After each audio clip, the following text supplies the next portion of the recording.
the Brocast. On the Brocast.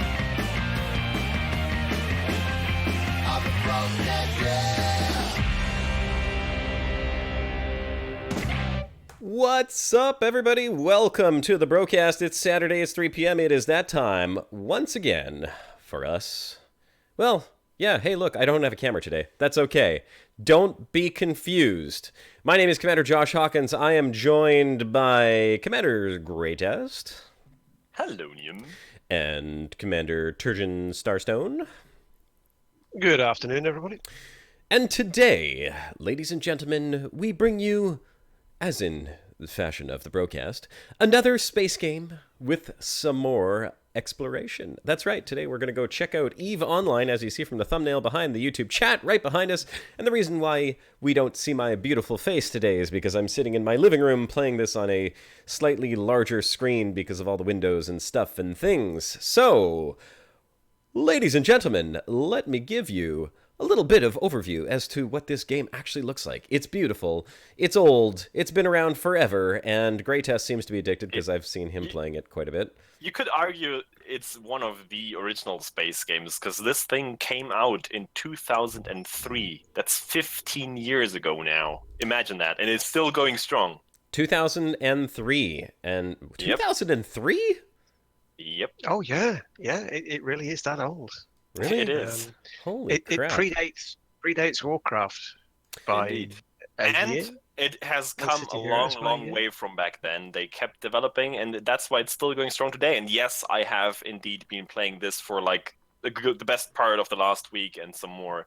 So I took the deep dive into this game because it has quite the steep entry. It's not a easy game to jump into. No, not an easy game to jump into. And I think the last time I played, according to my account settings, was 2011.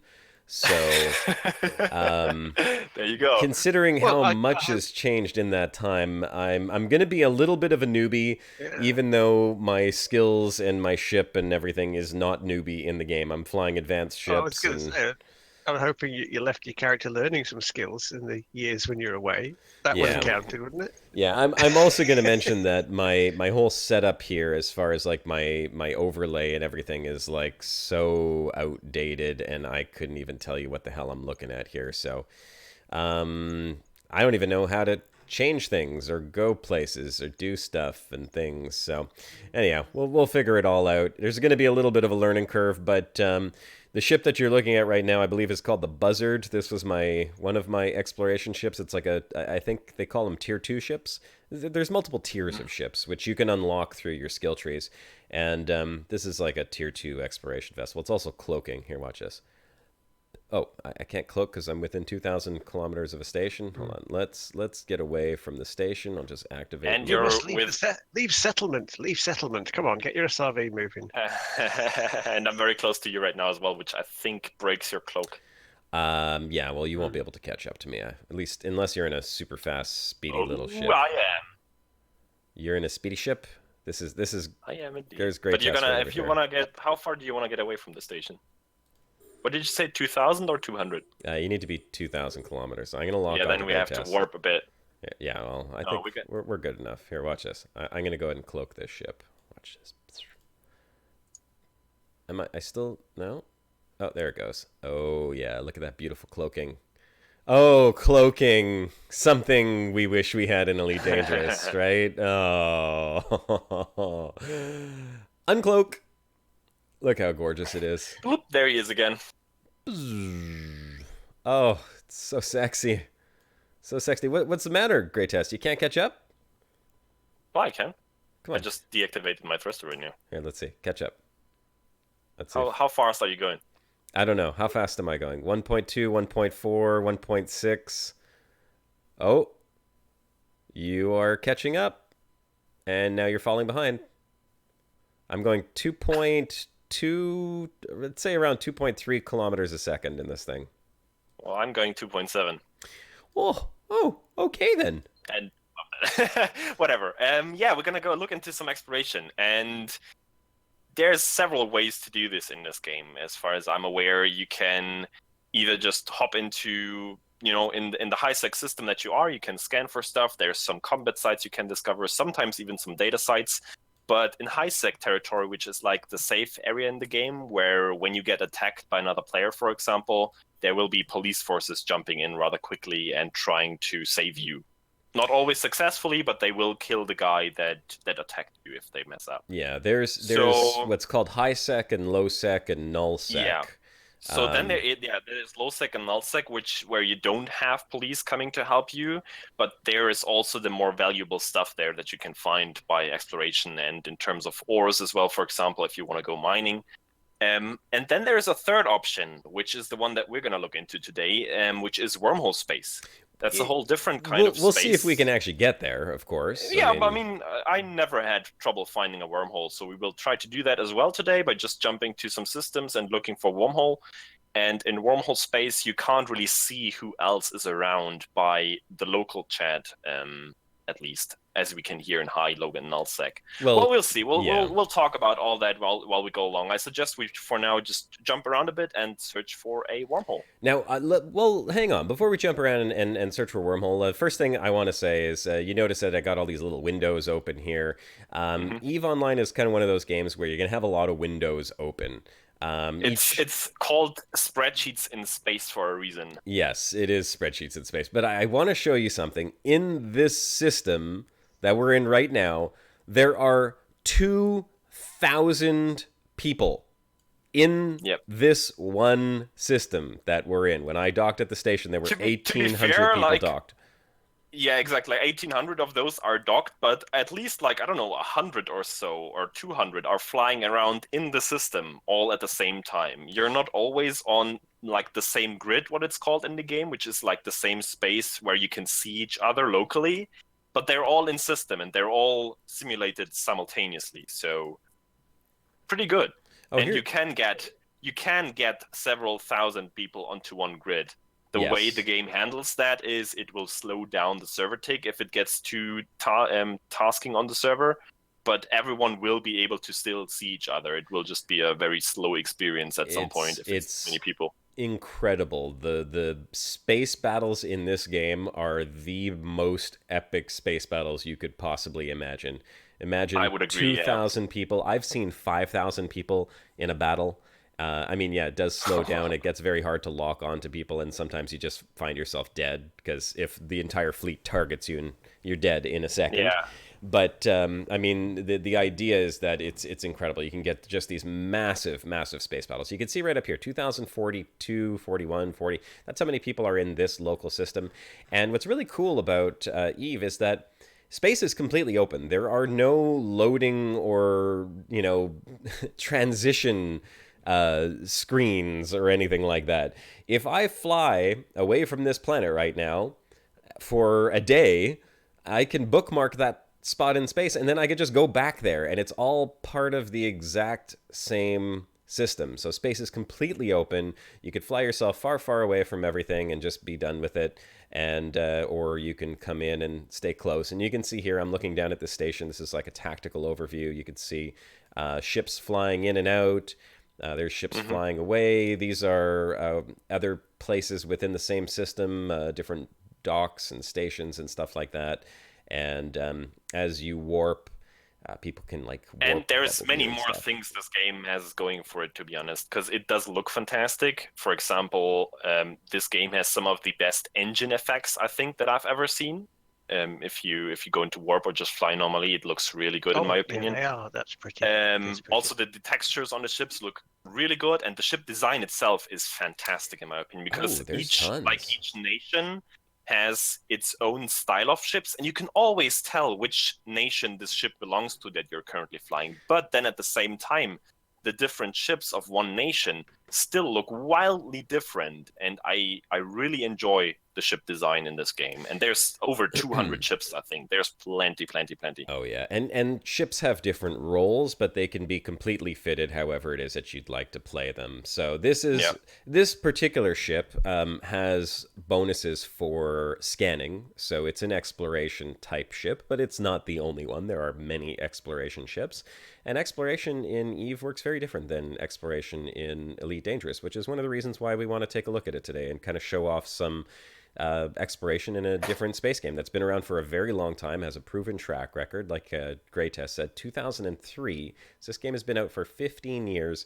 I think I started playing in 2003.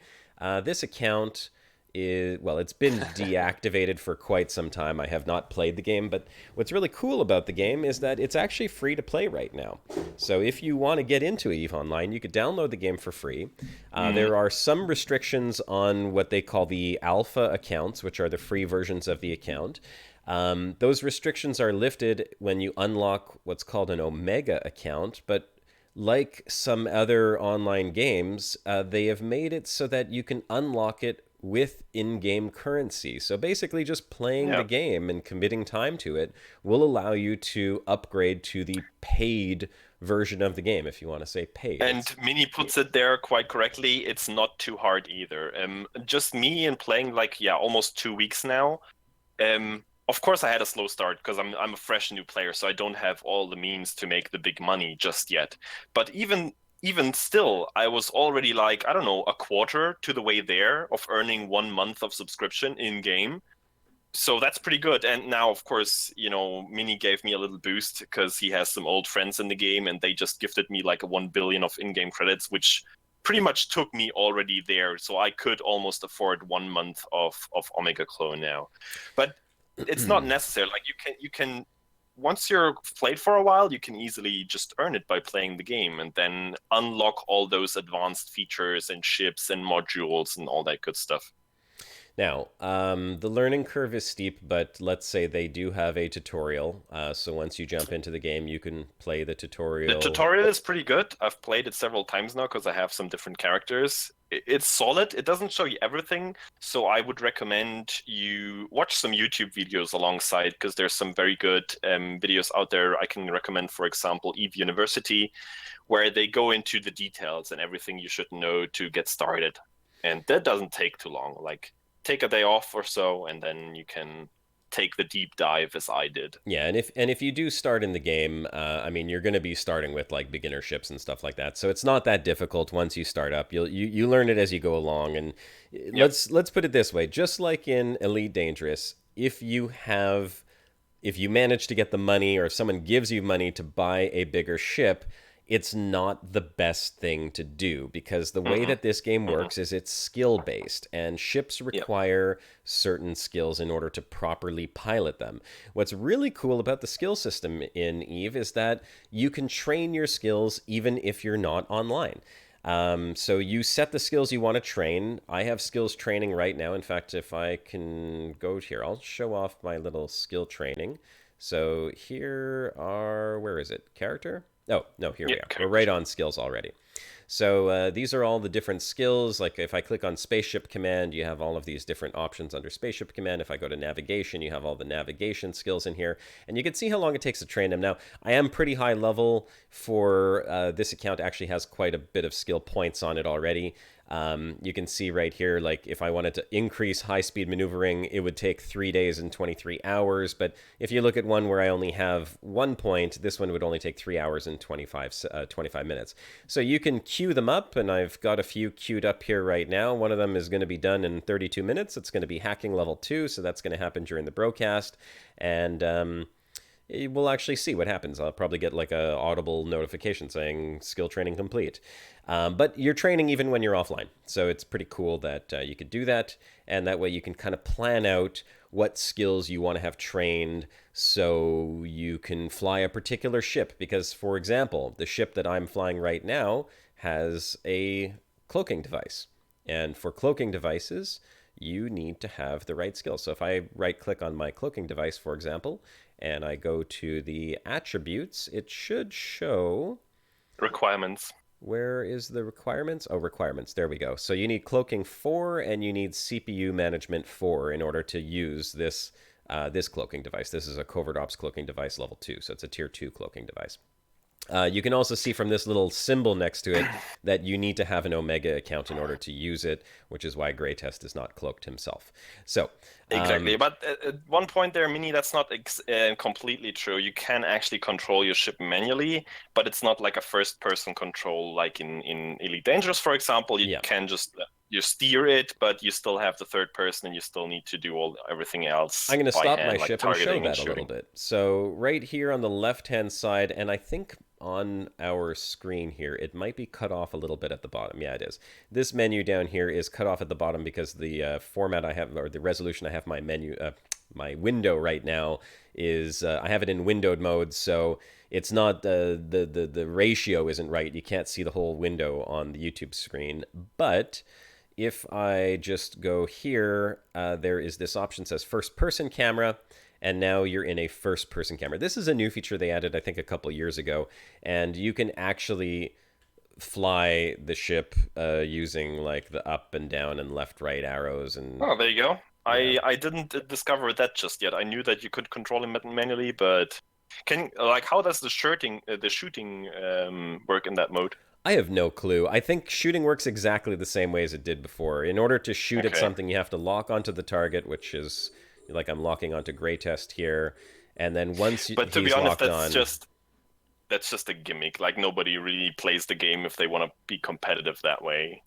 But you can do it if you fancy. It's more of a personal thing. If you're exploring in a nebula or you're exploring and you want to kind of do this, it's a cool way. Most people will play from the tactical camera, which is right here. And as you can see, you have a free rotation. You can zoom in, you can zoom way, way out. If you're in combat, this is kind of where you need to be because this tactical overview shows you a lot of stuff. It shows you the range of your weapons. It shows you everything here that's within range of you.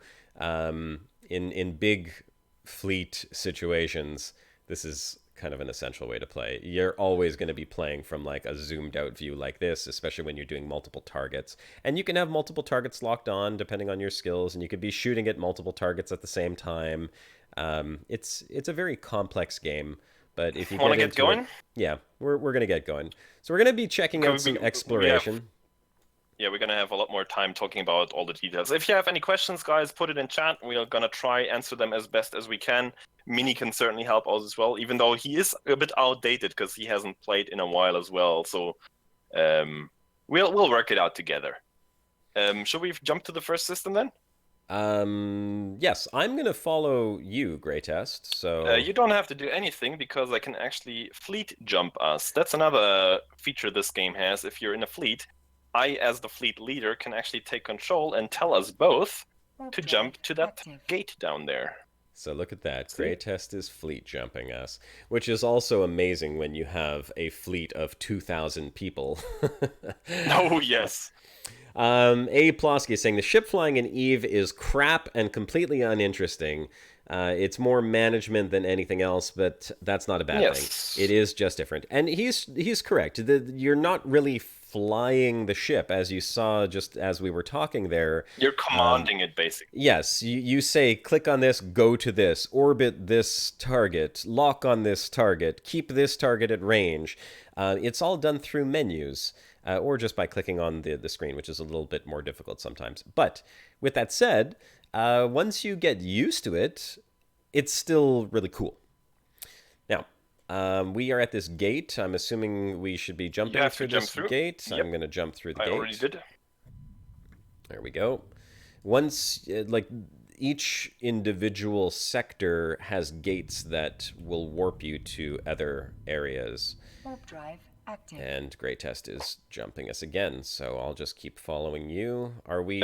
if you want to, we can scan the signature here in the system. I would recommend, though, proceeding to a less busy system, because there's a higher chance of us actually finding something useful in there. Could we get away a little bit? Because I don't even know how to...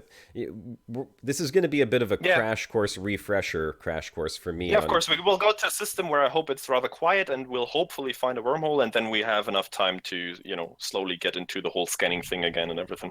Yeah.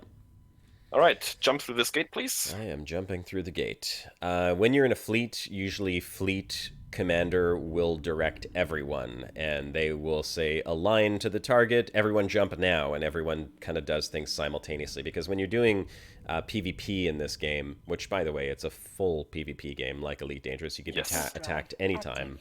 Even I would argue even more so than Elite Dangerous. Oh, much more so. The PvP in this Much game more so. is very dangerous. Because in this game, you actually have politics going on. You have big corporations fighting it out over territory, and those fights are serious. Like, people are losing serious money in some cases, but it's all part of the game, and it's fair game most of the times, at least. I'm gonna jump through this Like, gate. people are expected to know what they're getting themselves into if they go, for example, into these low-sec regions or null-sec regions. You have to always expect to lose your ship, basically. Yes. Oh, It's which part of is, the game. speaking of which, I should have bought insurance on this ship, which I very highly doubt I have. Maybe we probably. could just go to one of the docks here and I can purchase insurance. I think I could do that from any dock, right?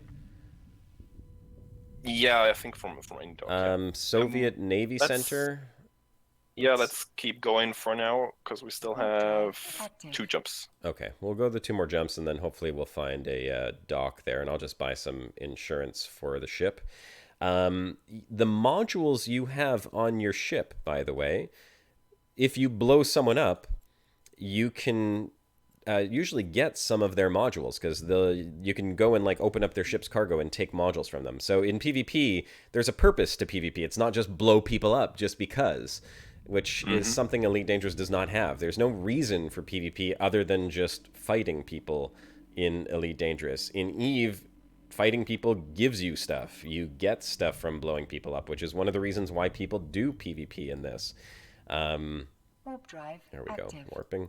So, I mean, the game's been around a really long time, too, keeping in mind that they've had a very long time to improve their systems and make it a fun game, but the reason why it's been around for so long is because there's so much to do in this game. And it's quite a big map, too. I'll open the map up while we're doing this. A very healthy economy as well, which basically regulates itself. It's an actual market with supply and demand, and the prices change all the time. And people make money just off trading if they know what they're doing. Like, there's so many ways you can actually make your profit that you need or that you want in this game. You can explore, you can fight, you can mine, you can trade. You can go massively industrial, like Mini apparently did in the past. He was like building all the big ships for other people and selling them, and he made a metric ton of money. There is also... All right, there's some stations here. Just pick one and go there. I'll follow you. Right. I will go to this one here. You can also have bases on planets. I don't remember exactly what they do, but I do know that they had just started doing that. I can't tell you anything about that because that's locked for the Omega clones. So, but yes, there is some sort of planetary interaction and resource mining and scanning in there. I just don't know how it works and what it gives you, basically. Permission requested. Docking request accepted. Let's see. Can I... Oh, for people that don't know, you might just want to tell them about the whole death system. Oh, I will. How it I want to operates. answer a question that Dave is asking in chat. He said, can you make real money? Yes.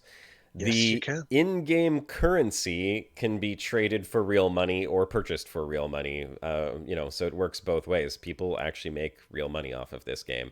And I believe they sell Plex. Plex is kind of a variant of the currency in the game that you buy with the in-game currency that you make. It's kind of an interesting system. Plex is it's kind of the premium currency that you can buy with real money, and that's also the currency that allows you to buy those monthly subscriptions to unlock the Omega stuff. So it works for many things in the game. It's basically a premium currency. But you can buy it with in-game standard currency. That's the big factor there. It just has a normal price on the market as anything else does. All right, I just bought basic insurance on the ship, so just in case something happens, I'll get some money back. And what Turchin is saying here, let me undock. What Turchin was saying about, how dying works in this game. So you are what's called a pod commander. You are Capsuleer. a capsuleer, excuse me. If we could zoom into the inside of this ship, you would actually see yourself floating in a tiny little capsule or a pod. And the reason I said pod is because getting podded is how you actually get killed. When your ship explodes, your pod ejects into space, and you can warp away in your pod. Your pod contains... Yeah, if you're quick enough. Your pod contains your current version of yourself. And I think this is very similar to that TV show Altered Carbon, where you can, like, just... If you die, they take, like, your consciousness and they transfer it into a new body. It essentially works the same thing. But if you are podded, which means someone targets your pod and kills your current clone, your skill points that are learned on that clone will be affected, because anything that you learned... Is that still the way? I don't know. That's how it used to be. I don't think so. I think that's only the case on a certain range of ships. I think like some specific ships still have that penalty if you get potted or killed in them, that you actually lose some skills or skill points. I think regularly the only thing you lose is your implants that you have on your character, because you can stack implants on your character that boost some of your properties and attributes, and you lose those if you get potted. But I don't think you lose any skill points. But please correct me, anyone in chat, if you know better. I've seen that fact on some of the ship's descriptions, that you lose skill points if you die in this particular ship, but not in general. I don't remember how exactly it worked. So yeah, there you go. Mini says it in chat. It's the strategic cruisers T3 ships where you lose skill points when you die. Oh, okay, so that's good. So maybe that was changed then. It used to be that you would lose any skills that were currently trained but not completed and saved on your current clone. So you had to, like, upgrade your clone insurance, basically. It was the same kind of deal. Well, from my experience, I've been potted several times now. It's not that bad since I don't have any implants on my character anyhow, and I've never lost any skill progression. That skill just continues to be trained normally. So yeah, there's that. Should we get scanning? Yeah. So could we start scanning right here? Yes, we can do it right here, because we're in high sec. We should be okay. All right, we have 2 cosmic signatures. So what you want to do is you want to go to see that? Can you explain how we see the cosmic signatures first? You see that circle in the middle of the bottom of your screen? Middle of the bottom of my screen. You know, where all your health is, where your speed is, everything. Yep. So to the left of that, you have that scanner icon. Ah, yes, scanners. Okay, got it. And to the left of that, you have probe scanner, and you open that up. All right, probe scanner. There it is. So now you have the map of the system in front of you. Yeah, so we see cosmic signature and cosmic signature. Exactly. You see those 2 red crosses with the circle around them? Those are the 2 cosmic signatures that we want to scan down. Now, do we want to just go to one of them first? You can't. You can't warp to them until you have properly scanned them. Okay. You can only go to the green ones that we see there, like the Garista Refuge and the Small Kernite and Omber site. We can go to those, but not the red ones. We have to scan them first. So I'm going to scan the outer one, and you can go ahead and scan the inner one. So I'm going to want to launch a spread formation, I'm assuming. That's... No, go for the pinpoint formation, please. That makes more sense. And try to center your formation exactly around that middle point of that sphere that you see. Okay, and we'll probably have to center it down in that like little this window as well. on the left, you also have the probe size, which is basically the range or the size of the spheres around your probes. You want to increase that probably by 1 tick, so your spheres actually encompass the whole red sphere. And I'm going to do the same thing on the other red cosmic signature that we have here. And then you click Analyze and wait through the scanning process. So your scans launch, basically, your probes launch, by the way, which is what they're doing right now. They're launching, they're going to these preset destinations. They're quite fast. Yep. They're little tiny warp things. And then they scan, and then they are going to give us some information. So now we have a new point right over here. We're going to move the probes over to this new point. It works. It's actually like properly simulated. It works over triangulation. So the probes actually have to be positioned properly to get a good angle and good signal on that thing that you're trying to scan down. Now and you basically have to, hunt it down. I want to point something out. The fact that they have these formations preset right now is amazing because you never had preset probe formations. You had to literally That's drag right. each probe manually and kind of like Wow. put them in that formation the You last can't time even I played. You can't even save your own custom formation if you want to change it up, but I found it works just fine with the pinpoint formation. So now what you wanna do if you don't get any better results, you have to decrease the size of your probes of those scanning spheres. Well, we To are get getting better basically results. a stronger signal then. We are You will getting have to better do it. results. What did you find there? I've got a yellow dot now.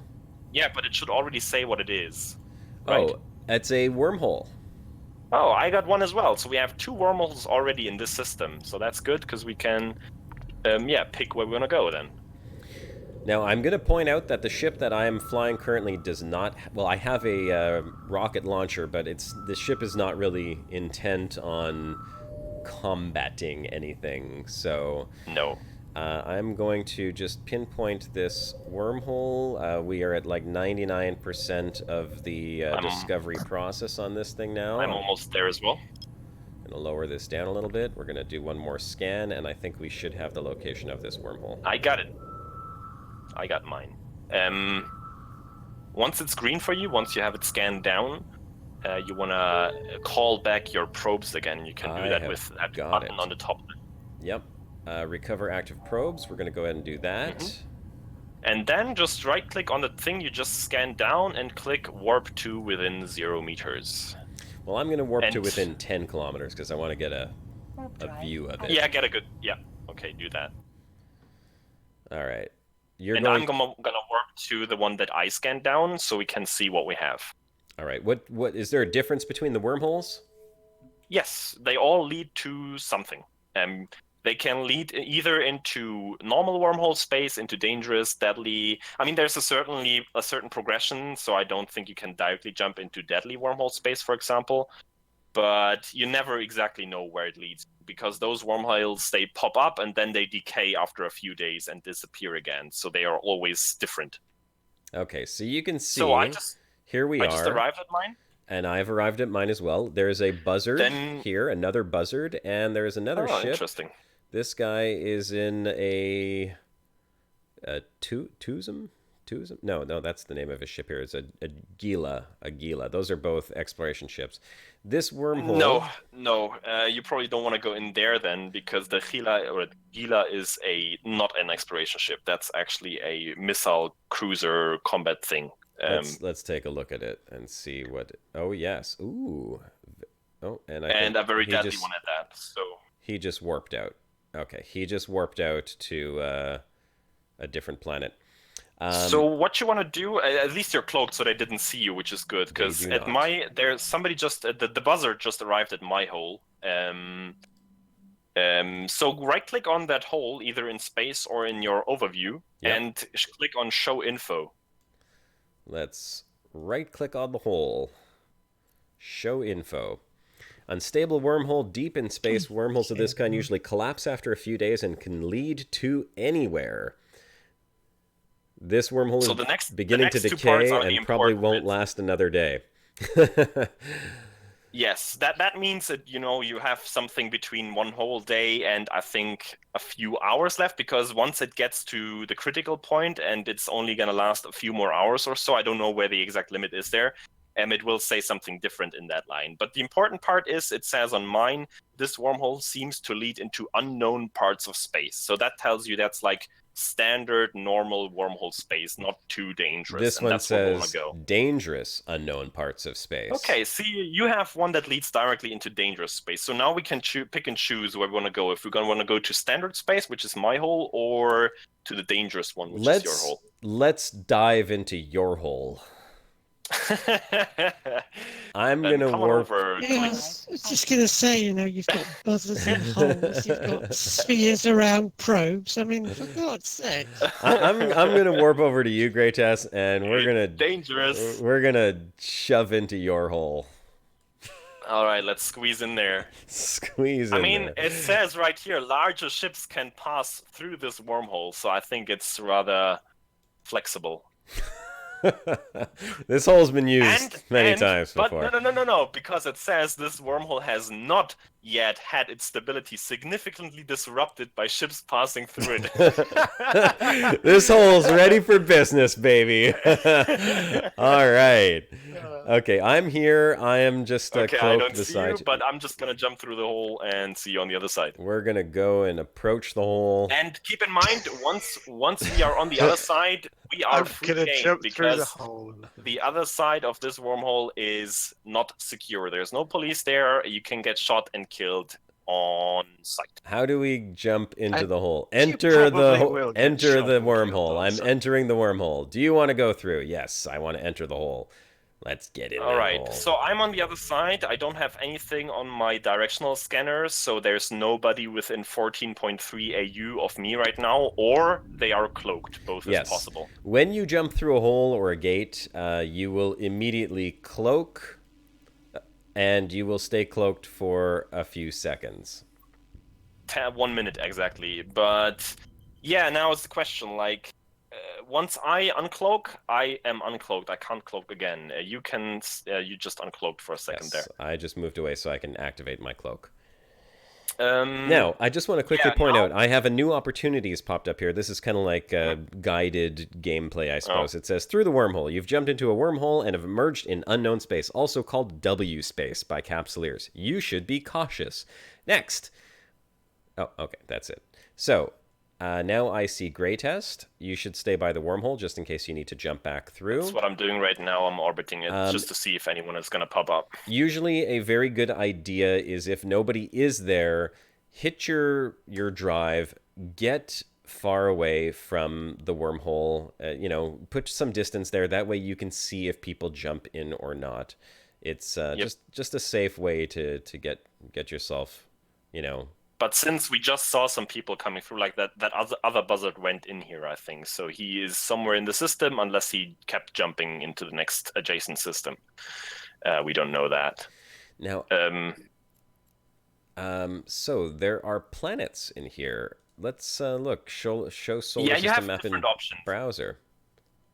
I will just start scanning now, because we do have a couple, 5 cosmic signatures in here, and I will see if we can find another wormhole system or I'm something else. gonna put some distance between us and the wormhole here. If you want to warp to me when I'm maybe a couple 100 kilometers away from the wormhole, that way at least you're not sitting vulnerable. I can just fly away as well. I just wanted to stay close in case somebody instantly uncloaks, but I think we're okay. Yep. All right, let's start the scanning, because now we have these signatures, and what we're really out here for is relic sites or data sites. They're basically sites that spawn as these cosmic signatures. You have to scan them down, and then you can go there and use your hacking tools to unlock containers that you find there, and those containers can have rather valuable stuff in them. That's why we went into this wormhole space where it's unsecure, but also you find the good loot here. Because, yeah, in high-sec space, you won't find anything rather valuable in there. Apparently, I didn't get my probes back.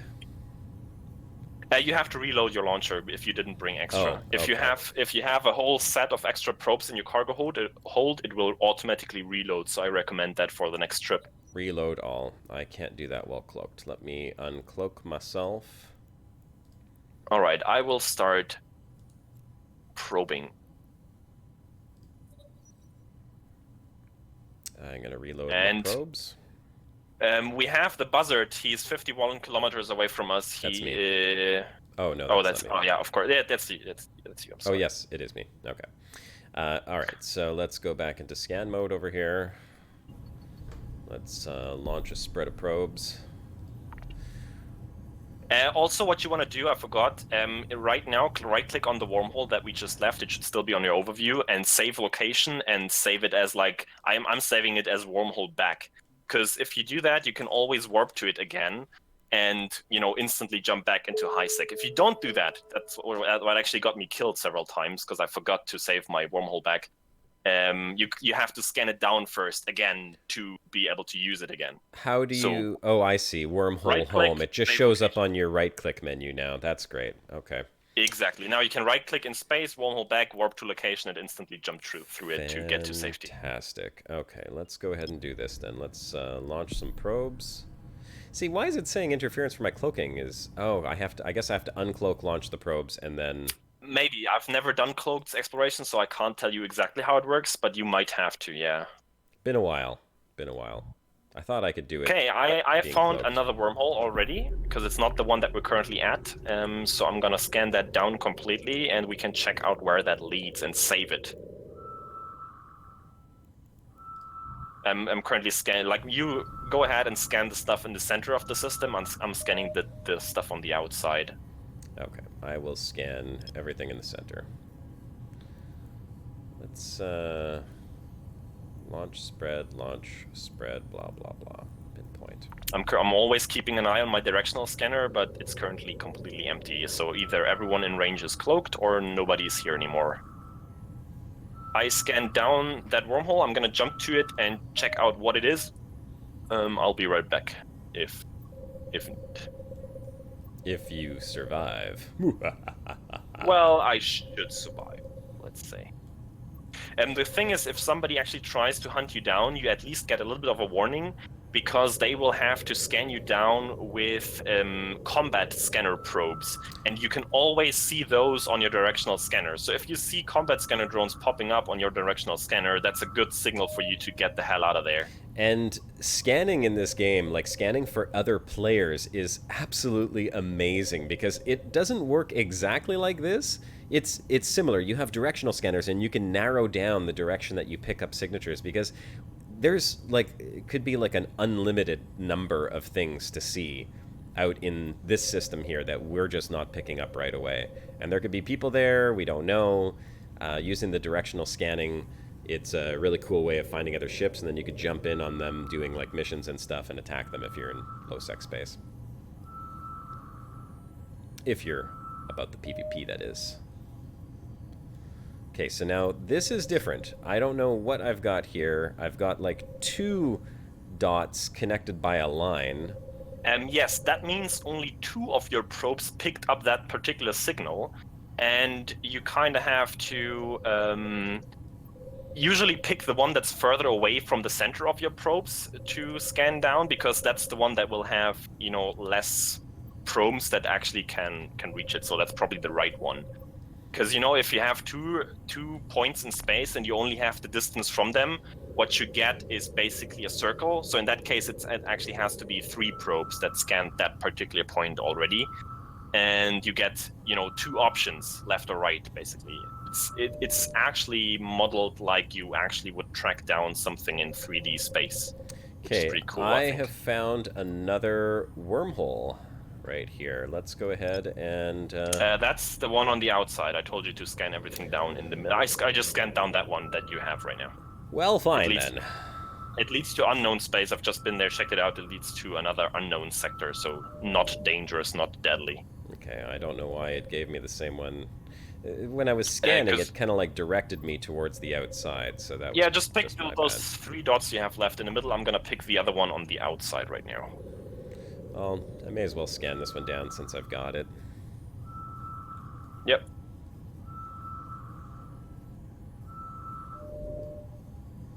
Very close now. Very close.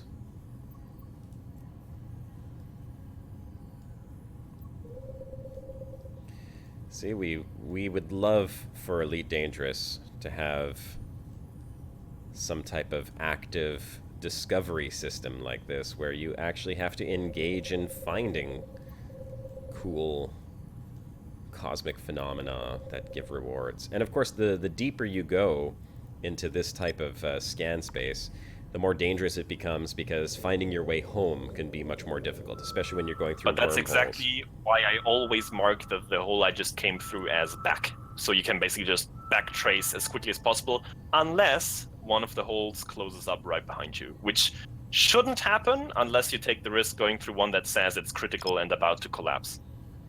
I just found a relic site out here. Okay. So I'm gonna scan that down, and we can take a look at the hacking process, hopefully. I'm going to try and get this one scanned. Now, Ashpoker, was it Ashpoker said? Yeah, the game looks insanely boring. Well, that's because all we're doing right now is using our scanners. We're not actually doing anything more than just discovering. This is a discovery phase, okay? Like, once you actually get into doing stuff, you're not going to be on this type of a screen. You're going to be flying the ship. Some of these discoveries might even have, ships defending them. And once we get there, we might have to like use other scanners or other equipment in order to analyze or hack into the stuff that we find. But there are many different types of phenomena to find, not just wormholes. Wormholes just lead you to other wormhole space.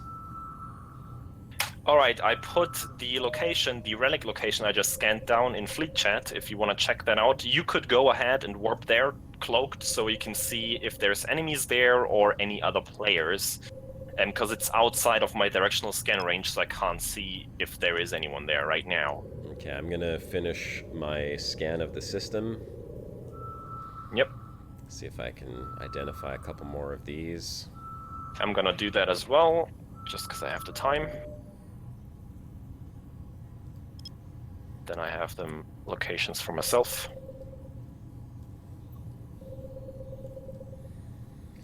There we go. Let's drop that down a little bit.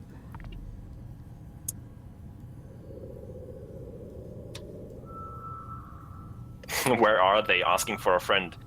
Kamar Uthred Ragnarsson, you can tell your friend we're currently in J160739. If that helps. Wormhole space. I don't think he would ever Wormhole be able to space. get here.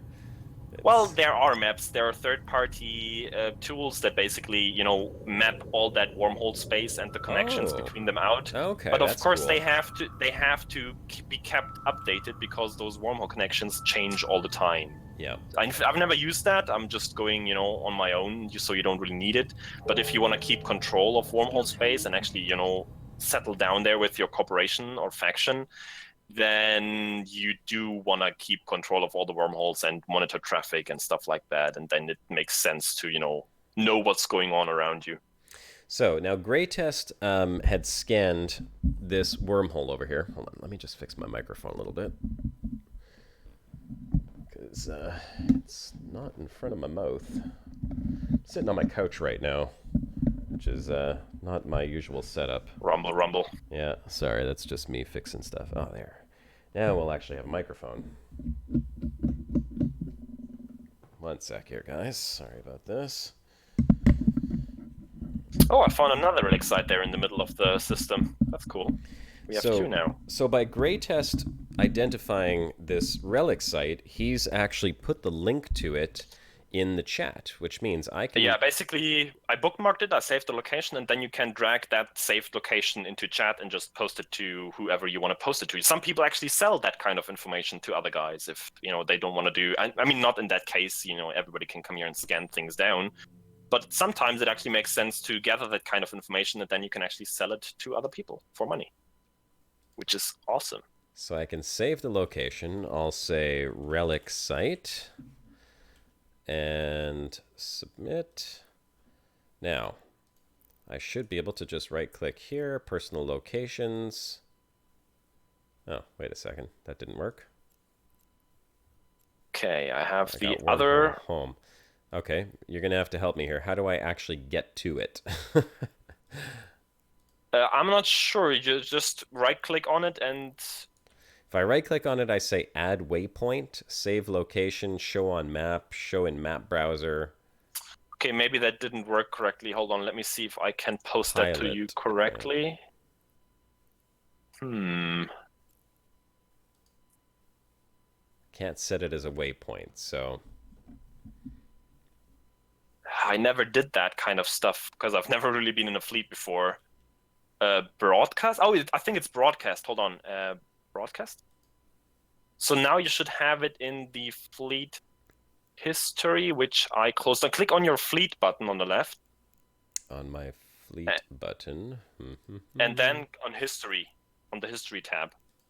Fleet. It's the little... History. Travel to. Yes, and that should now take you to it, I hope. Set destination. No, you can't set that as a waypoint. No, I don't know. no, I don't no, know. I no. don't know. How- Well, either you just scan it down yourself real quick. It's the one on the outside, the one that you, not the wormhole, but the other one on the outside of the system. I'm pretty sure you can share those bookmarks. I just don't know how you do it properly. Yeah, I thought you could too. And you're uncloaked. Yeah, I had to uncloak to launch more probes. Yeah, I don't know how to do it correctly. Just scan it down yourself real quick. Until next time, I'll have it figured out, hopefully. By the way, is that a neutron star that is in the middle of this system? Probably. I don't know.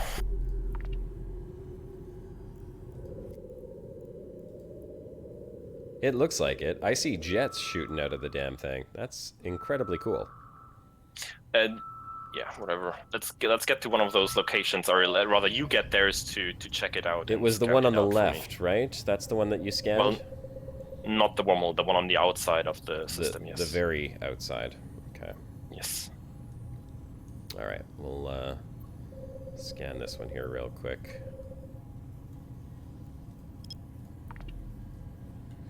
Get this one up and running.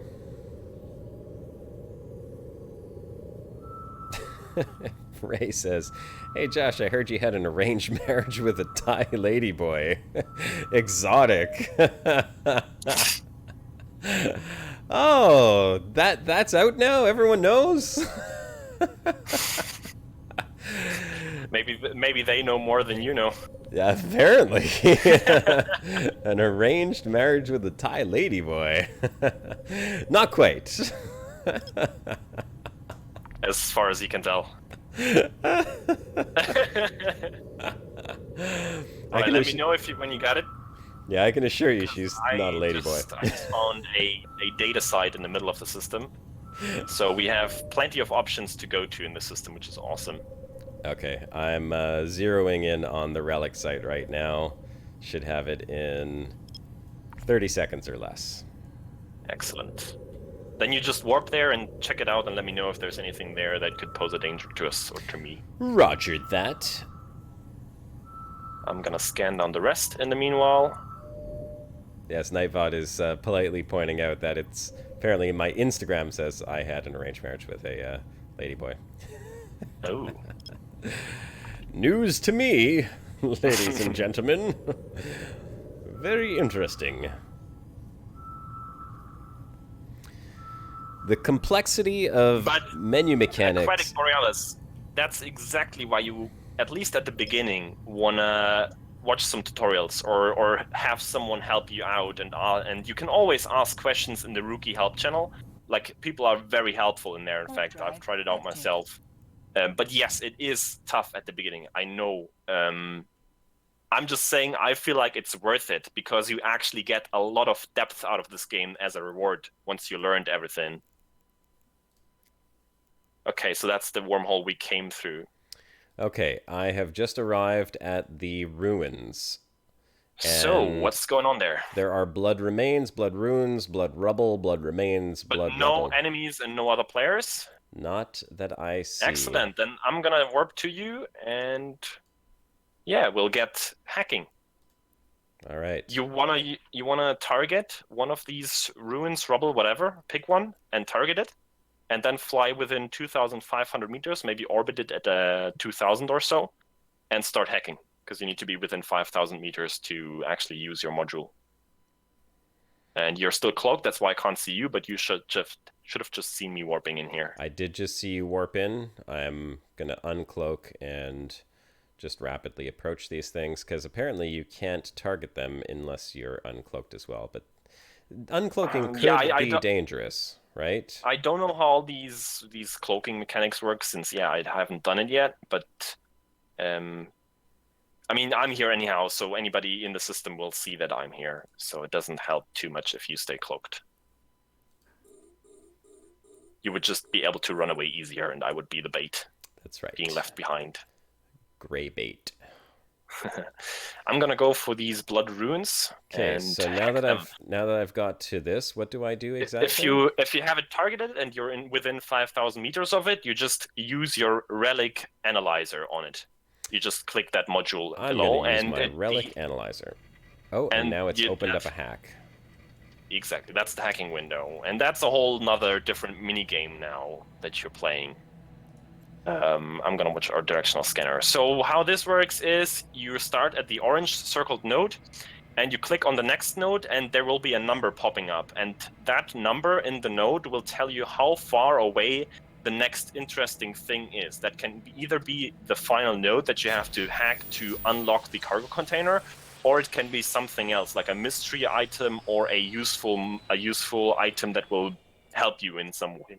So yeah, this hacking game, like, you have to learn it. Just for the beginning, I would say just click around, be careful if there's a node popping up, then you have to decide if you want to fight it, but that costs you health, and at some point you run out of health and you will fail the hack, and you can only try twice. If you fail the second attempt, the container will blow up. Okay, well, I just failed because I went too far away from the damn thing. Yeah, don't do that. I'm trying to now figure you only out... have one attempt left. Yes, but what I want to do is I want to be able to cloak while I'm doing this. I really don't want to be uncloaked. I'm not sure you can, but try. If you can, go ahead. I'm not sure you can, though. Well, let's go ahead and cloak. Okay, come on, stop. I found the final node, so I'm going to hack that, and I have my container unlocked. And I found 105k of ISK in that one, which is not that much, to be honest, for these sites. But then again, we're just in normal wormhole space, so you won't find the really good stuff in here. You have to go to the dangerous or deadly space for that. Yeah, so apparently I have the wrong systems in place to be able to target and cloak at the same time, because I believe once I cloak, I lose my target. Yes, unfortunately. Okay. So I'm going to have to revise this exploration build and find out whether or not I can actually cloak and target stuff while I'm cloak. I'm sure there is ability Just to do it that. uncloaked for now. Do you still have your scanner probes out? No, I have mine out. That was my mistake. What, you're going in uncloaked? I just have to say, people, by the way, the reason I'm being quiet here in the background is because I'm not here a lot of the time.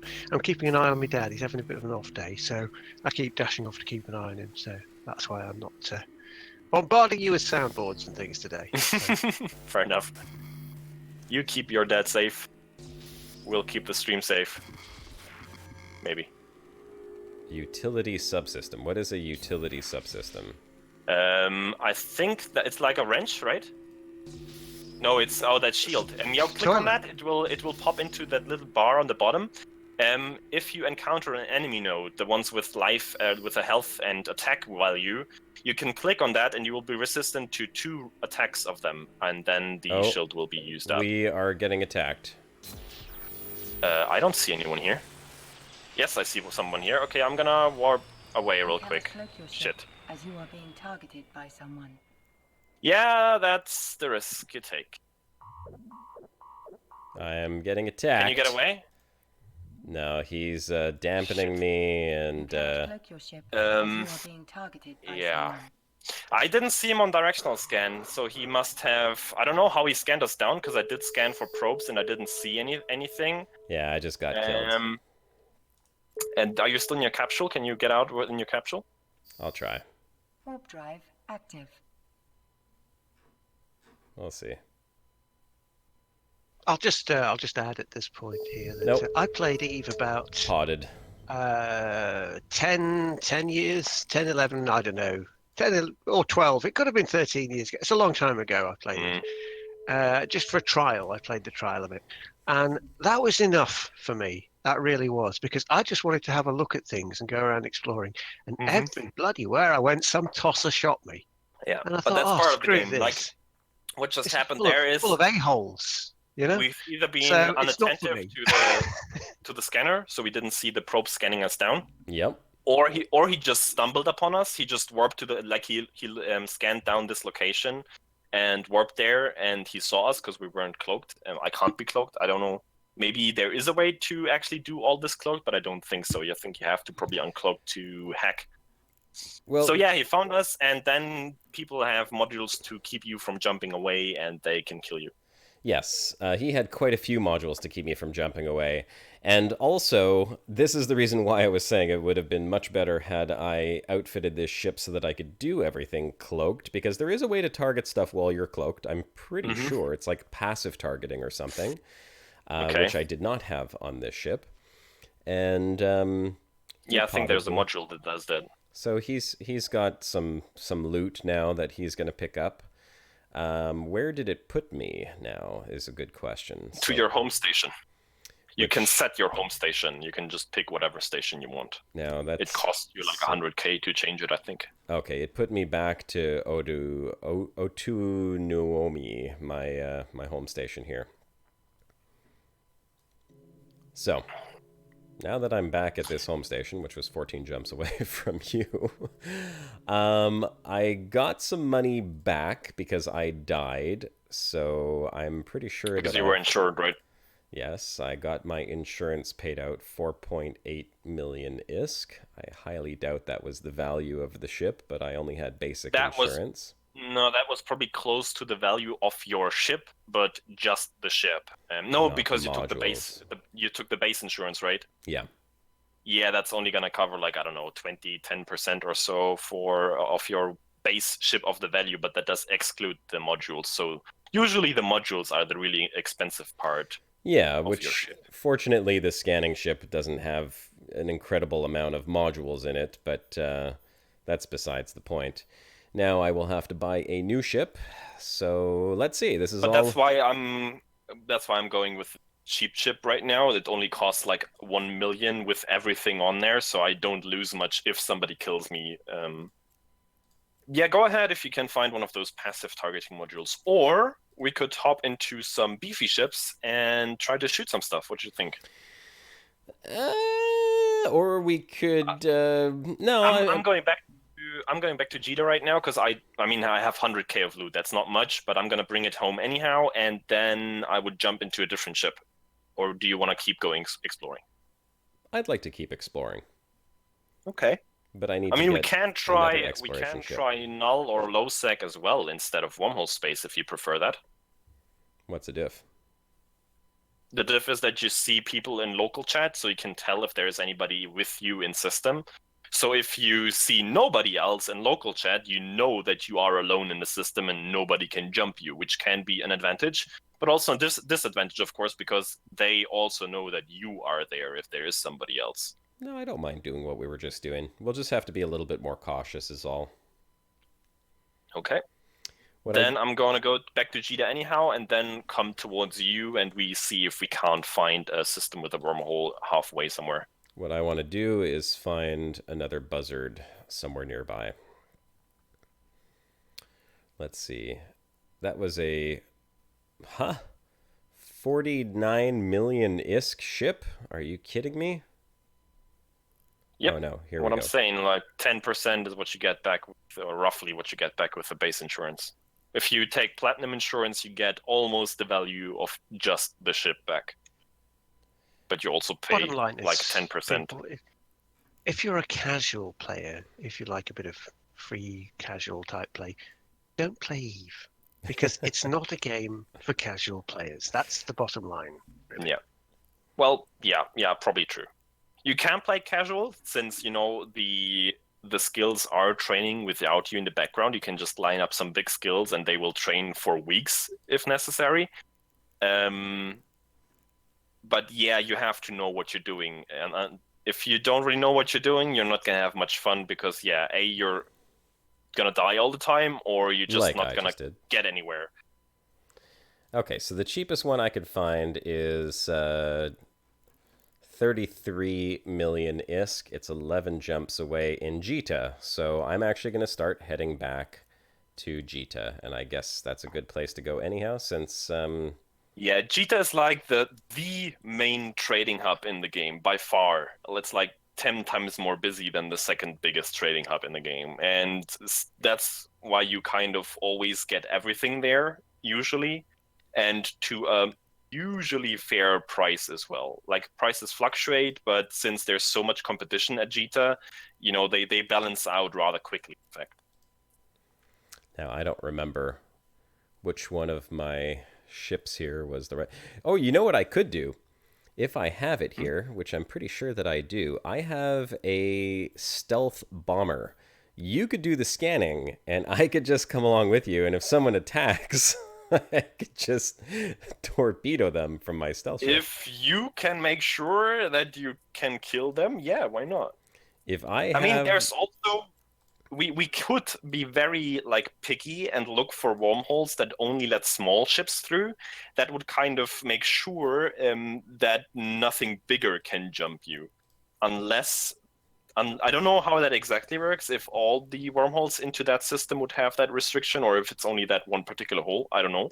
Okay. But yeah, we would have to look for a wormhole that specifically says it's only gonna allow small ships to pass through, because it only says that. It also says that in that info window.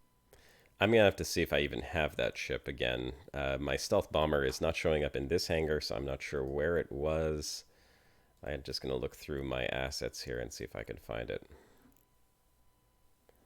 I do have a lot of ships, but they're spread out over a considerable distance.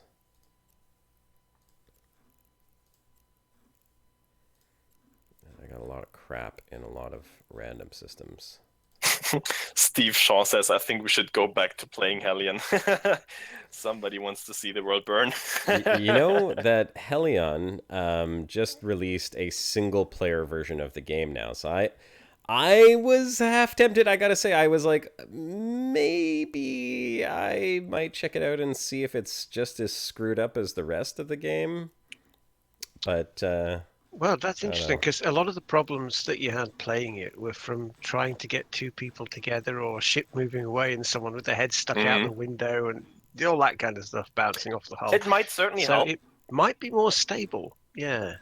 yeah, it might be. Might. I have no idea where the hell this ship would have been. Because I don't remember how to search for just my ships. I'm sure there's a way to do it. Probably, but I don't know right now either. Bantam, Ibis. Hey, look, I have some slaves. I have 200 slaves. They show up as livestock. I love it. I have 200 slaves in a station somewhere. Sensor booster. I wish there was a way to just filter my ships. I do not know what it is. If anyone knows... Well, maybe sort by. Name, Let me see. group. Acids. Oh, yeah, maybe I could sort by hybrid weapon, CPU enhancer. Well, don't you have a search window up there? Yeah, but I don't know what it's called. Sort by number of jumps. Let's see if I just put in ship. That works. Kind of. Caldari shuttle. By capsule. Jam you, hook you. I got a bunch of like random ships here. I don't remember what the hell that one was called. Ship logs. I got ship logs. Well, the Hookbill is one. That's like the frigate-sized Tech 2 bomber. The Hookbill? I think that was called the Hookbill, yeah. Caldari. At least you told me about that one earlier. Let's see. If you meant that one. The Caldari Navy Hookbill. It is ship characteristics. Description. Long-strong reputation for being the ugly duckling in the Caldari ship repertoire, the Hookbill recently got a new lease on life, being upgraded from a routine patrol vessel into a fleet standard frigate. With the advancements brought on by the upgrade, the time is nigh for this little slugger to prove itself on battlements throughout Caldari space and beyond. I have no idea what the hell this is. It is a missile boat. It has missiles equipped. 3 rocket launchers. Looks like this one's already fitted too. They're all here. Let's take a look at some of the ships I've got. Make active. Let's see what we got here. So this one here is... Oh, these are my small ships. Yeah, you know what? Some of these are pretty cool. Description. Footsteps of Kaldari vessels, blah, blah, blah, blah, blah. Powerful shield systems. These things are small but deadly. I just don't remember which ones were my combat ships. Let's take a look at the fittings on it. Because I could just follow you around. I don't mind. I mean, you can bring a battleship, but you have to always be ready to lose that in there as well. I'm ready to lose it because I don't know how much EVE I'm going to be playing, so it doesn't really matter that much to me. It's like, if I lose it, I'll lose it. Big whoop-de-doo. Yeah, you're not gonna get a battleship through any of the holes. It's just too girthy. Is this too much girth on my ship to get There into are the holes? there are some wormholes that allow for very large ships or capital-sized ships, I think it's called, but not like most of them just allow for large ships and mediums and small ones sometimes. I have this one. Oh, here's the hook bill. Yeah, it's a funky-looking little ship, isn't it? Let's see if I have any of them actually fully outfitted. Ooh. Yes, lots of missiles. Small rocket, smaller rocket, rocket launchers. This one here has a compact micro warp drive, a capacitor booster, warp disruptor, tracking disruptors. Yeah, see, I wish I remembered what all this stuff does. If only. And it seems to be... Oh, here, let's see. Can I put that one online? I don't have enough juice to turn that one on. So it doesn't have enough juice in some of these ships, which is interesting. I wonder why. Yeah, I think many of them have been changed around in terms of stats. It's probably, so that might be why. Yeah, probably what it is. Okay, not a PvE ship. That's the name of this ship. It's called Not a PvE ship. Okay. It's right. Not a PvE ship. Small infectious scoped energy neutralizer. This one here looks like it's got a lot of shields on it. It looks like it's got a lot of heavy assault missile launchers. It's got adaptive invulnerability field. Oh, this one here looks like it's fully loaded, except for this one thing here. Small infectious scoped energy neutralizer. I don't know what the deal is with that. Is it on? Is it not on? I can't really tell. And heavy assault missile launcher. Again, this one here is not on because it doesn't have enough juice. Yeah, they must have made a lot of changes to these ships because apparently I can't even turn on all the missiles that I have on this one here. Possible. Caracal. Let's try this one here. We could just go into like a high-sec combat site and you bring something that you don't really know how it works and we just try to make it work because they are not too risky and I can probably solo them as well. So... Well, if we're going to go... You can just play around and see how you fare. Yeah, if we're going to go into a high-sec combat space, then I will switch over to this puppy. Bring the battleship. Yeah, bring whatever you want. Yeah, sure. Then you're gonna be the tank and eat all the shots, and I'm gonna snipe from a distance. I'm okay with that. I'm gonna bring the battleship then. All right, screw it. It's battleship time. We're gonna go blow some stuff up. Then see that you bring that battleship out of low-sec space safely, and I'm gonna meet you in the middle somewhere, and we see if we can find a nice combat site for us. I guess I should check how many missiles I have. I'll reload up in Jita, I suppose. Well, okay, then I'm just gonna wait here for you. Alright, so let's go to map. Search for Jita. Jita's right there. Set destination. Actually, we want to go to Jita 4, right? Moon 4, Kaldari Navy Assembly Plant, yes.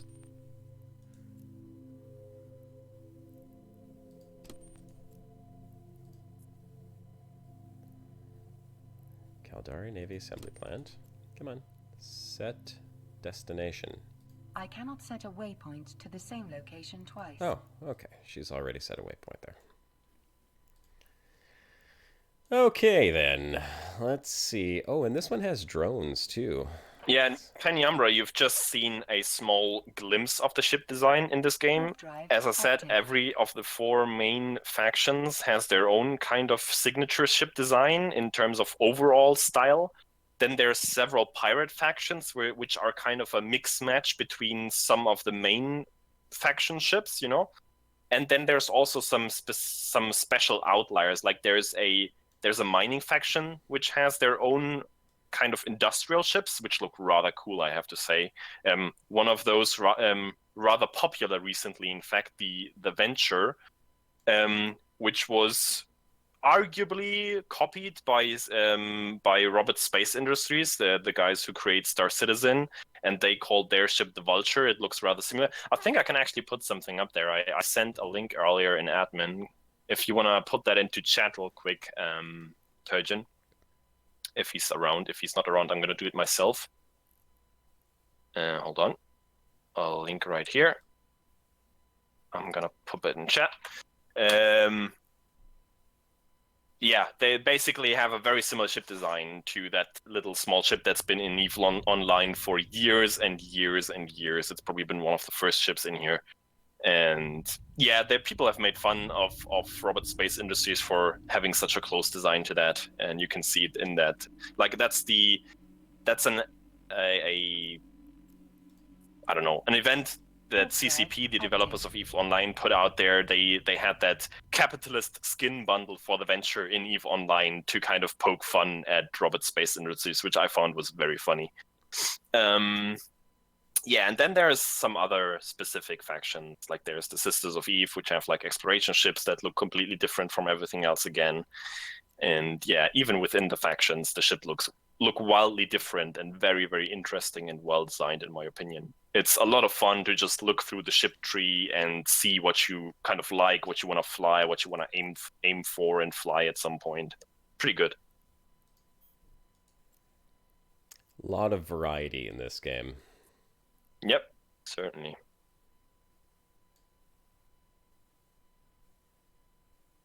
All right, I think I'm good. So, just gonna wait here for you. Yep, I got a few jumps to get there, but I'm on my way. Scam citizen. Yeah, it's... Some people might Warp feel drive that way. active. This ship, by the way, is a big, bulky hulk of a ship. And it's got a lot of missiles on it. If I just open them up here, you can see how many missiles there are. Quite a few. Skill training completed. Oh, there it is. Skill training complete. Small energy turret, level 2. It's got 100... Is that 100 kilometers or 100 meters? No, 100 kilometers. 100 kilometer range on the shooting distance on this thing. Those Wow, missiles can not bad. really travel far.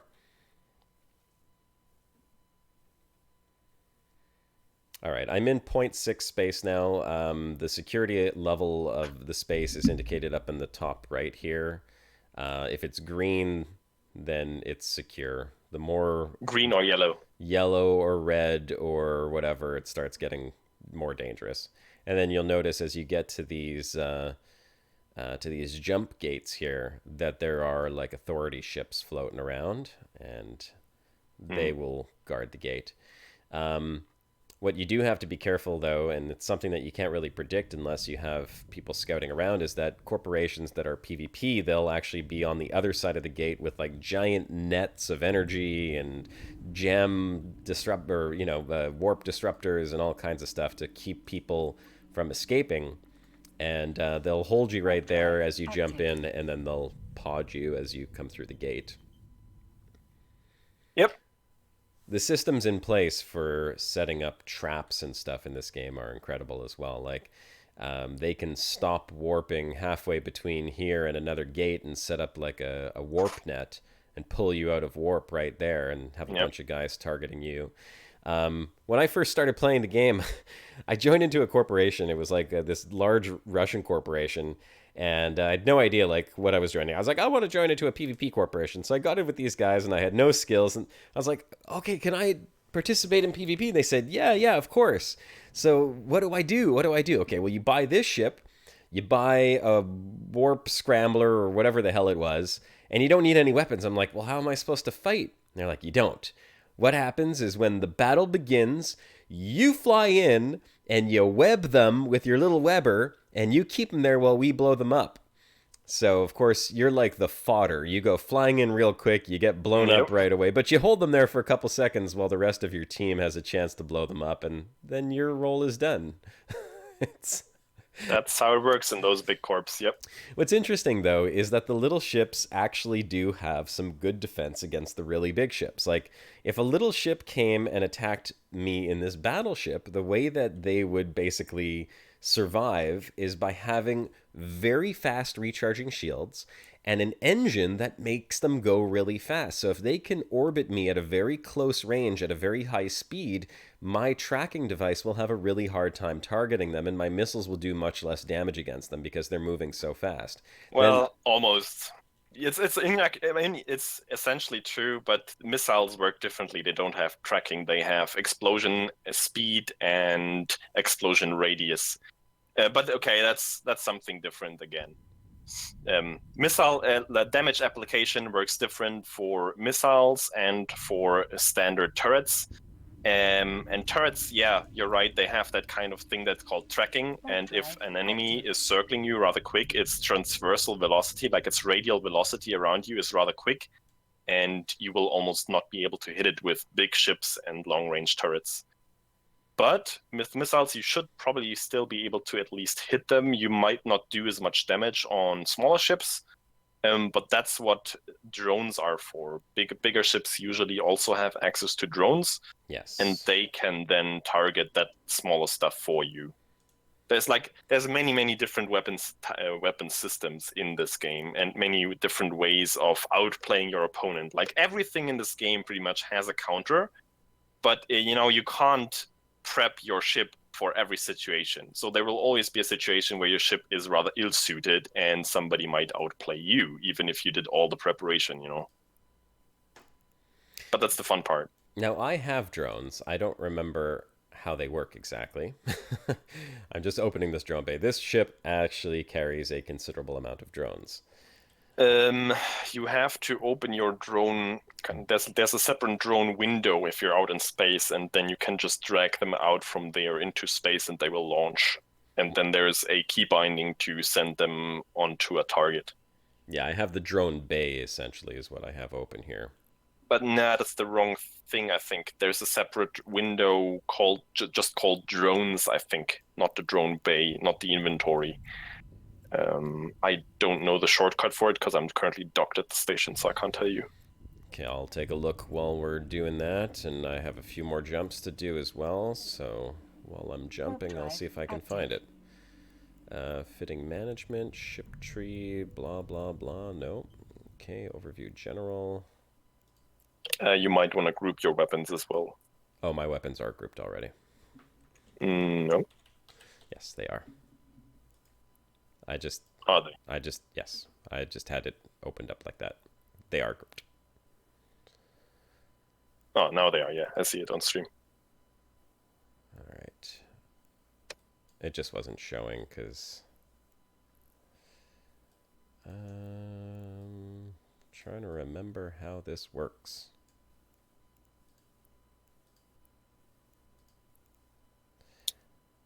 This is the only... Well, Anton Chigger, you've only seen a very small part of the game. And yes, this game does have a different pace. It is also about, it all revolves around the ISK, which is the in-game currency in this game. You always want to make ISK, because, that's kind of your progression alongside of your skills that you constantly train as well. Because more ISK allows you to fly bigger ships, allows you to die more often, because, you can just buy new ships. But there's so many different ways of acquiring ISK in this game that I enjoy it a lot so far. It is a bit of a slower pace. It is more offhand, let's say. It's like you're not sitting in your ship, you're not directly in there. It is more strategic, more organizational stuff that you have to do. Warp drive But I active. think even the combats that you hopefully will see now in a couple of minutes is rather fun. I enjoy that part of the game as well. It is a different thing, but I wouldn't say it's like the grind in Elite Dangerous, because I feel like the grind in Elite Dangerous is a lot less rewarding. Because in this game, you always feel like you make some sort of progression towards a goal that you set yourself. In Elite Dangerous, you feel like you have to play for hours, sometimes days upon days, without really without really getting anywhere, until at some point in the future you might unlock that one rank or so that will give you access to another ship. And it's just not that way in this game, because you constantly make progress towards whatever you do, or you lose progress if you get killed in an expensive ship, but that's part of the game. But also, the progress that you're making towards getting a new ship is very clearly defined. So you know, very clearly, I need this ship, I need this skill and this skill in order to do it, and then you get the modules to outfit the ship. This game is exceptionally good at telling you exactly what you need, for everything. What kind of path. Yes, like there's all the information that you need in this game, not like in Elite Dangerous where many things are kind of hidden away from you. Warp drive active. And you can customize everything here. Like, yes, it's a shitload of menus and overviews, and you have to manage everything and you have to customize it, but you can customize it so it's easy on you. Yeah, and it doesn't have to be overwhelming with all the menus. I mean, once you get used to this game, depending on what you're doing, you don't need all these windows open. You can actually go with like no windows open, as a matter of fact, and have just your ship on the screen. Yeah, you can, of course.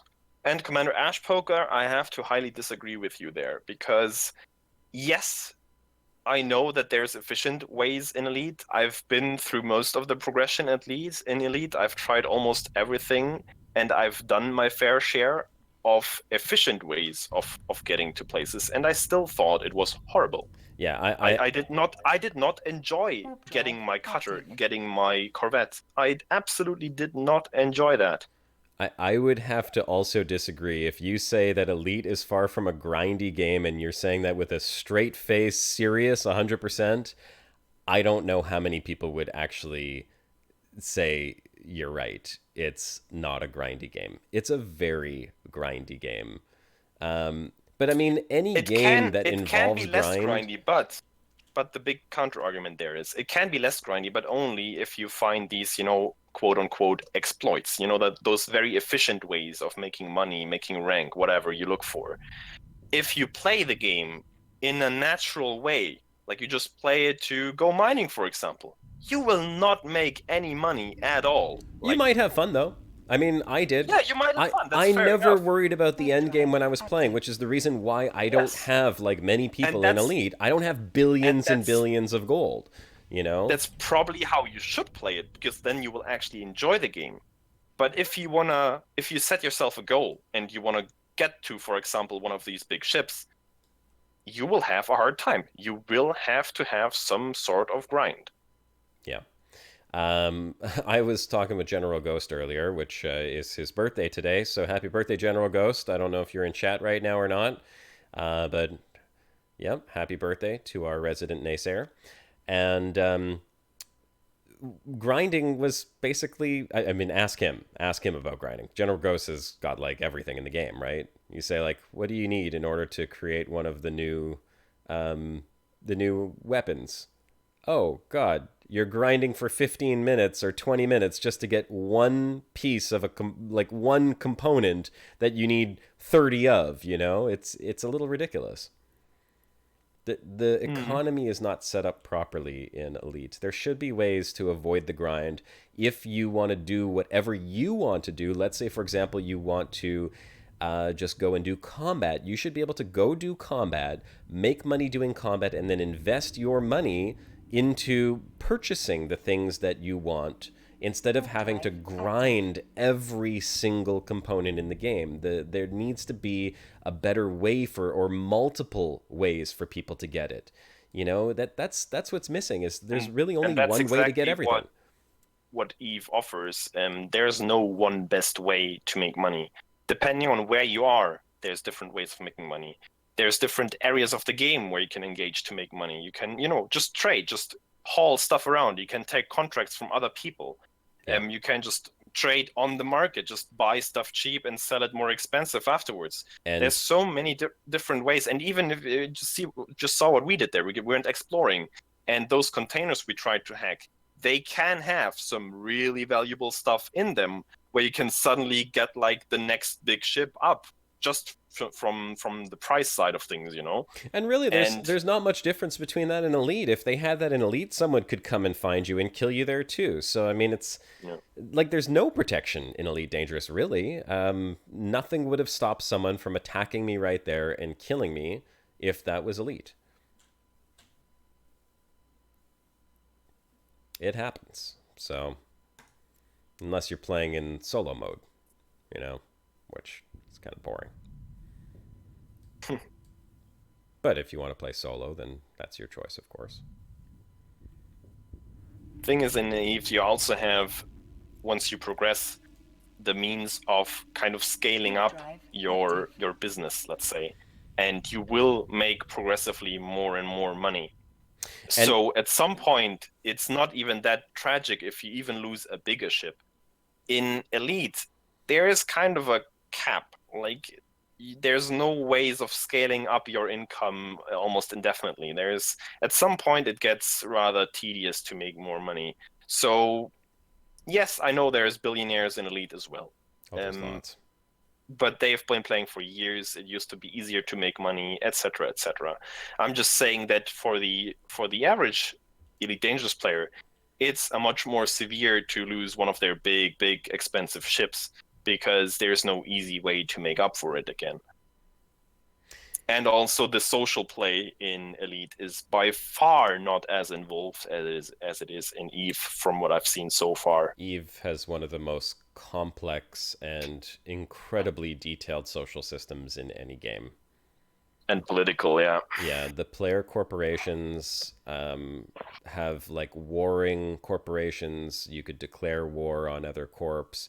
You can have player corporations with thousands and thousands of players. You can create space-based installations and outfit them. You can go and attack other corporations' installations. And it takes massive amounts of players in order to do that properly. The fleet and wars, that results in those massive battles that are pretty cool. Like I said, some of the coolest space battles I've ever seen. And so how far along are you? I am in Jita. No, I'm in New Caldari right now. Hold on. One jump away. Almost there. We'll have a little bit of time to do some combat. Okay, cool. If you want to find us someplace where we can do combat, any suggestions? Say again? Where we should go and do some combat? Do you want? Are you ready already? Well, like, are you good to go? I'm good to go as soon as I get there. Okay, then let me undock. You don't need to dock here necessarily. I'm just gonna come out and we find a combat site in one of the systems nearby. Let me see how many missiles I have on this thing. I just want to make sure I have enough. 1,800 torpedoes and 2,387 Scorch torpedoes. You think that's enough? Probably. Maybe buy some 100 extra just to make sure. No, it's going to be enough by a long shot. I hope so. Oh my god. Oh, look at this. Here's another ship flying next to me in warp. That is freaking cool. Wow, that's... You don't see that often because you need to have the same warp speed and you need to time your start perfectly. Yeah. Oh, that's cool. I've had that happen to me twice, I think, before. That's but that's always cool. By the way, that's one of the big industrial ships. That's pretty cool.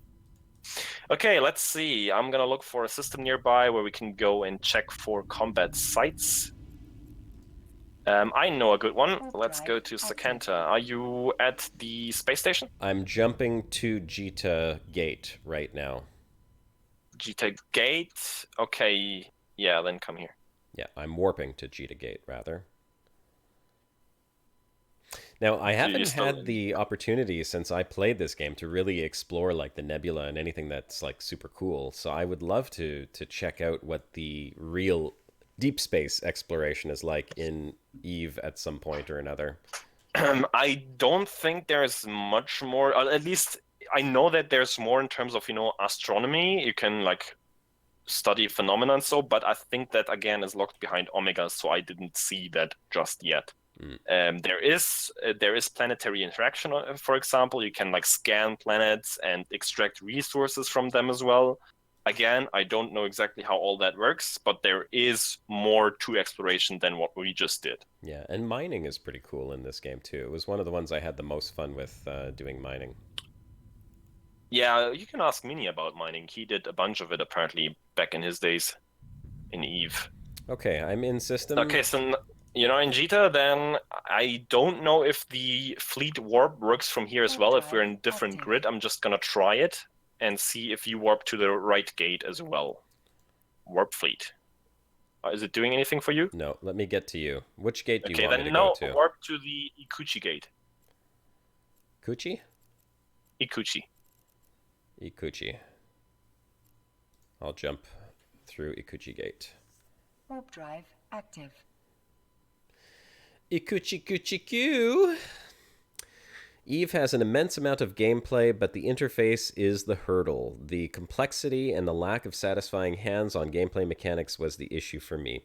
Okay, but then that's a case of personal taste. Yeah, that is personal taste. Because I feel like for the way EVE Online is set up, it needs that kind of complex interface because it just has so much depth and so much complexity in what you can control. Yes and no. Yes and no. If, let's say, for example, you took the systems in Eve that you have in all these different windows and you place them onto a console type of station inside the ship and then had multi-crew like Star Citizen with consoles where people could run different stations. You could have one person doing targeting. You could have one person launching drones. I mean, like, that's where this would get much, much more interesting. But each one of those windows basically represents functions that need to be monitored.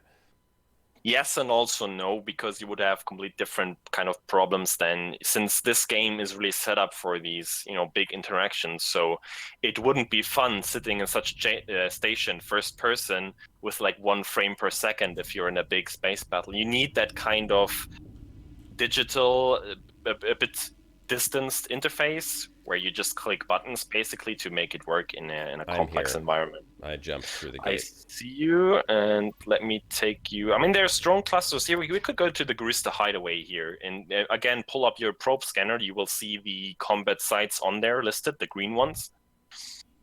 Solar system probe scanner. The Garista Hideaways are the easiest ones. Like, they are super easy. We're just gonna blaze through them with no issue whatsoever. Okay. Well, I'm gonna follow you. We have around half an hour or 20 minutes to do some combat. So bring us in. That won't take long. Yeah, let's just warp to the Garista Hideaway. Let's do that real quick just to get warm and see how your weapon systems work, and then we can move on. Oh, they work. They work. Yeah, I'm sure they work. Again, did you find your drone window? No, I had not yet found the drone window. Where would you pull that up? That's an Because excellent it question. usually just opens for me whenever I'm in a ship that has drones. It's just there, so I don't know the shortcut for it. Like I said, I have the drone bay. Maybe click on the help thing and search for drone real quick, or drones or something to find it.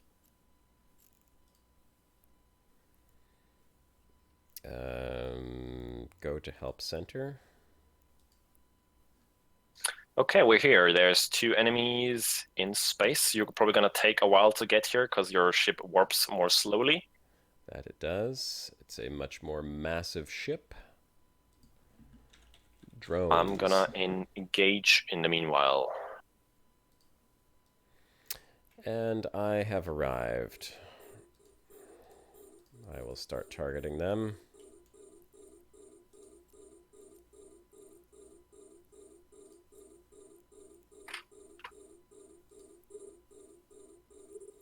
I just blowed that one up.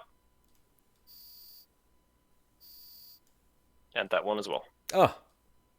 But there's some more spawning.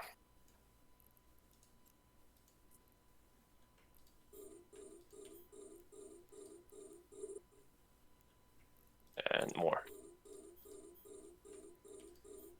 Damn it!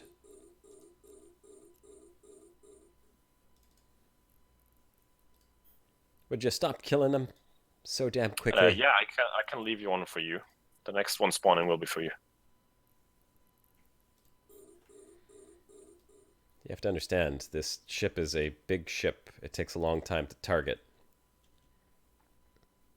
Or to lock on. It's like 15 seconds to lock on with these torpedoes. Yeah, go ahead and wreck him. He's shooting me right now. We could certainly use a bigger target. Yeah, that's why I'm saying these sites are rather easy. Yeah. So your missiles don't do too much damage to these tiny targets because they are too small. Yeah. The explosion radius of your rockets is basically too big, even though that sounds kind of weird. It's just the way the game mechanic works behind missiles, the way the damage application works. Yeah, if you want to find me larger ships to attack... Yes, let's hop to Sakanta. If we don't find anything there, then we'll look in a different system for something. Well, hold on. Maybe... No, the drone clusters are also the very easy sites. So let's keep moving to the next system up. Sakanta? Make sure you have, yes, Sakanta, and make sure you have everything Active. with you, drones, etc. if you dropped something. Alright, ship attributes in the fitting window, safe log off, salvaging, known... Oh yeah, there's salvaging, that's another thing too. Okay, so where are drones? Drones DPS in fitting screen. Potential outfit damage, blah, blah, blah, blah, blah. So I don't want to accidentally launch my drones and then forget them and leave them all behind, because those drones... Do you have them in your drone bay, and does your ship have the ability to actually control drones? Oh, absolutely. Well, then that window should just open for you, but your interface seems to be a little bit modified. It does. I don't know where the drone bay is. Let me take a look at something here. Layouts, standard 2BL. See, I saw this thing with ZS overview, which has like these different layouts, default layouts. We have a lot of good stuff here on the other side. So even if you can't figure out your drones, we will jump to the Gurista's hidden hideaway, which is like the next sort of step up in... Like, it's a modifier. It's still a hideaway, but it's a lot tougher. It's like 3 times as tougher. So, and we'll hopefully meet more and more difficult enemies in there. Bring us over. I'm gonna warp us to that. You know, the ships that I'm flying right now. I mean, this big ship, of course, it's made to take out big ships. Greytest is flying a smaller ship, so he's much more capable of taking out the smaller ships very, very quickly. If I have an easier time targeting and actually applying the damage, yes. Yes, because I'm using large weapons. They take out the big ships very easily. But the small ships, it takes a little while because they launch slowly. They take a long time to lock on. We will have turrets if we arrive there. Please go and take those out as quickly as you can. There's going to be some stationary turrets. Si, senor. 1 to be exact. The Gurista sentry gun. I'm gonna target that first as well. We just have to get... Oh, I'm landing in... Jeez, I just flew through the asteroid there. Brought us like right into it too. Yep. But you should easily be able to tank everything that's here. Just make sure they shoot you instead of me.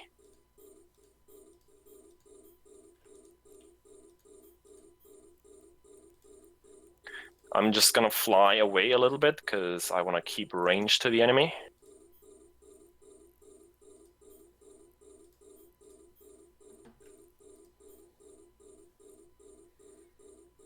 Okay. And now there's a cruiser, the Pithum Silencer. Go ahead and, at 2 in fact, go ahead and take those out. I'm gonna focus on the small stuff. Done and done.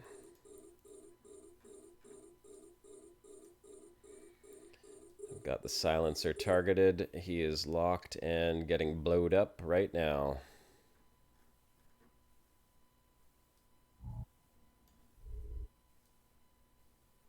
I feel like my missiles are hitting this rock, aren't they?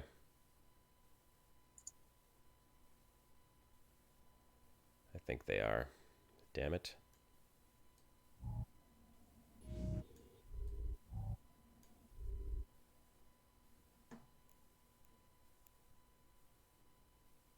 There we go. Now we're doing some damage to them. Okay, so I can actually do this.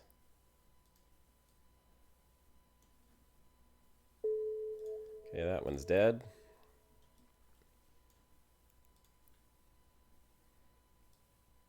Easy to tank all of these guys. Yeah, I'm good as well.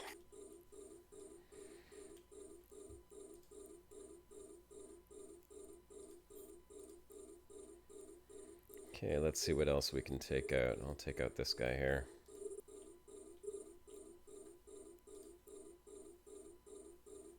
You can maybe also target the destroyers, the ones with the little like line below them, the gorilla and renegade. Yep, already on it. I'm still taking out all the small stuff. Already on it, my friend. I don't know why I Too have far away. no Damn. sound at all, though. I literally have Because you zero turned sound. it down? I turned my music down. Let me see. Huh. Volume level, music is off, master level's on, world level. Oh. Maybe that's why.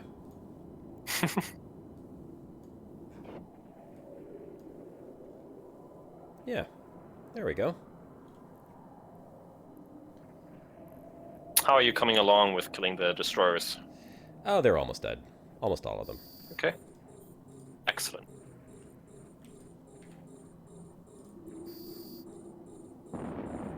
Hey, we have sound, explosions and stuff and things now.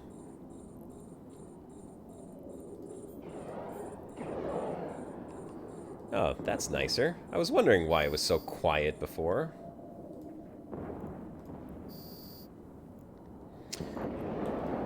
Alright, these guys are almost toast. A module has run out of charges. Reloading. I have an energy neutralizer as well. Some of the effects that you'll see from like these energy neutralizers and other things are extremely cool. When you have a ship that's outfitted for like tech, it just gets ridiculous. You have one ship shooting off like 6 or 7 different types of beams. It's fireworks. Yeah. Oh, there's more. There's another cruiser. Kill that.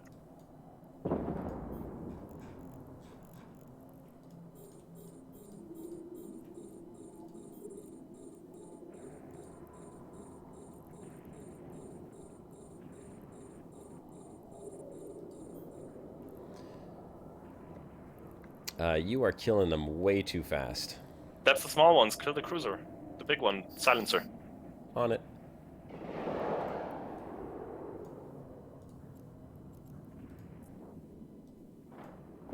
Because that one I can't take down that fast.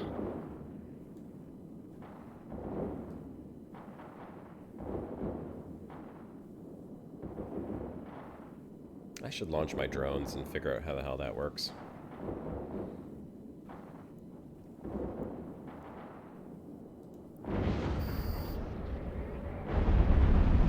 That guy is toast.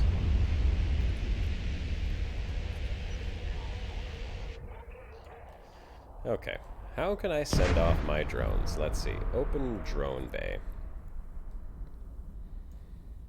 Let's say launch drones, right? Would make sense.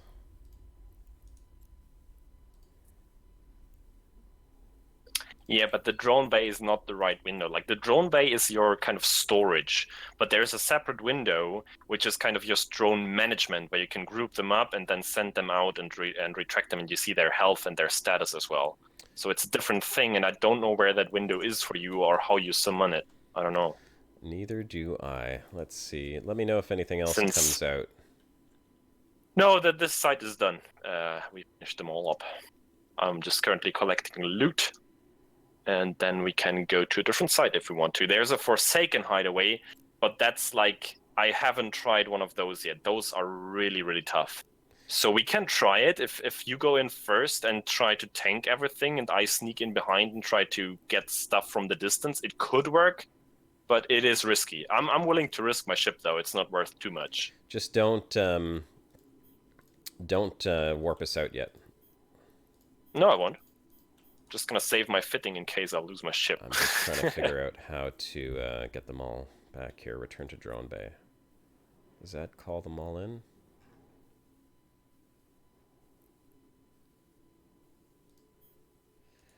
I would have to call them all one at a time. No, you don't. That's like there's a hotkey for it as well, but you could also, if you had that drone management window, you could just right-click on the group or drones in space and then recall them all at once. Drones in space. Yeah. Well, where the hell would that be, I wonder? As I said, I don't know, because it's always just open for me whenever I have drones in my ship, so I don't know why it isn't for you. Well, I've recalled all of my drones, so if you want to warp us somewhere else, you're more than welcome to go. No, you go warp ahead to the Garista's Forsaken hideaway, but be aware there might be some tough ships in there. So you shouldn't have any issues in your ship. I just Just want be to aware find that- that drone window, though. I really want to find the drone window. Here, Then Google it real quick. Yeah, I'm Google gonna it real Google quick. it. EVE That should Online Drone Control. Drone management, drones, whatever, drone Drones window. 101. Here we go. General information notes for the teacher. What are drones? Drone types. Blah blah blah. Mining drones, salvage drones, advanced drone support skills, drone modules, drone control Just range. Google drone window shortcut. To see your drone control window, you must be undocked in a ship that contains drones. Look at your drone control window. I should just look at my drone control window, apparently. That's what I'm saying. It usually is just there, but there must be a shortcut or something for it as well. Maybe it's minimized for you, or Where is my drone window? My drone window has disappeared. Control tab. that's overview. Alt tab is overview. Control tab might be drone window. Yeah. Corp fleet overview. Hide drones. Oh, I found it. Oh yeah, there we go. Excellent.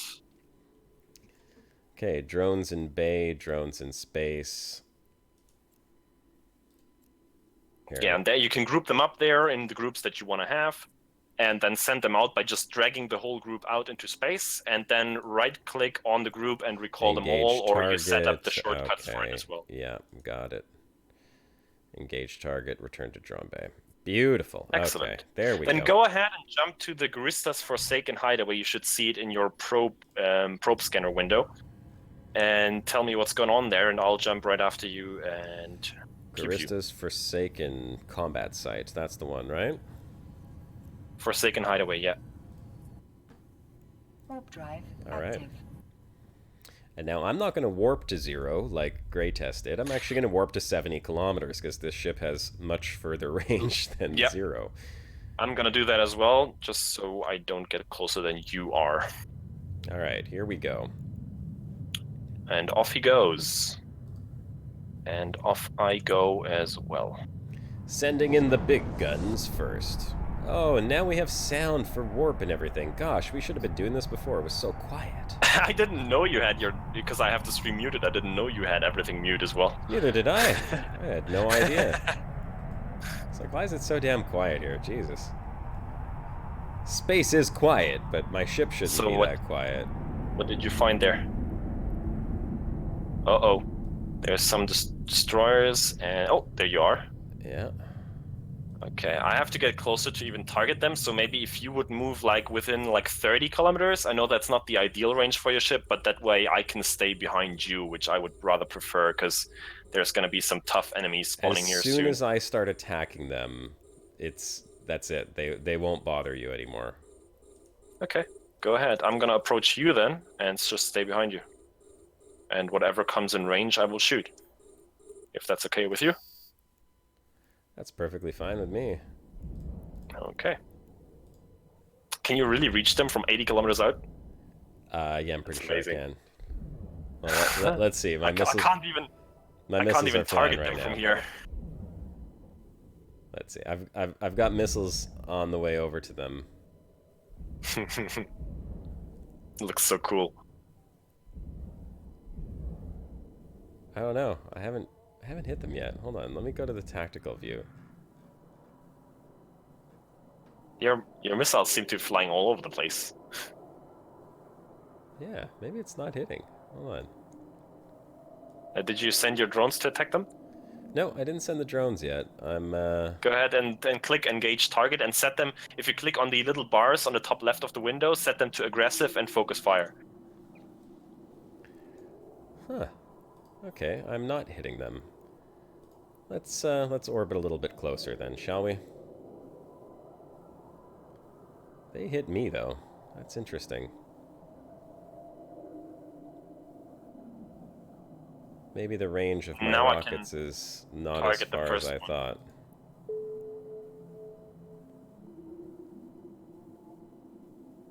I'm gonna fly in with you. It's a big boy you got there. Jesus. Yeah, it's a big ship. Okay, now we're starting to get some... Now we're getting there. Alright, I'm gonna hold here because I'm in range. Yeah, you just keep tanking whatever you can. Sending the drones to engage target. And missiles are hitting the other ones. So here we go. Let's look at this little guy. So this little guy is coming in hot. He's going to have all my little drones flying towards him right now. So you can see they're hitting him from all different directions here, little drones. Pew, pew, pew.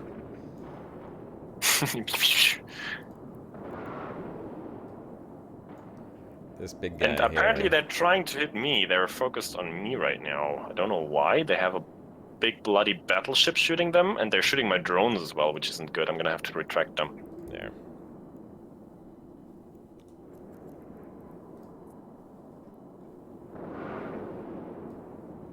Toast.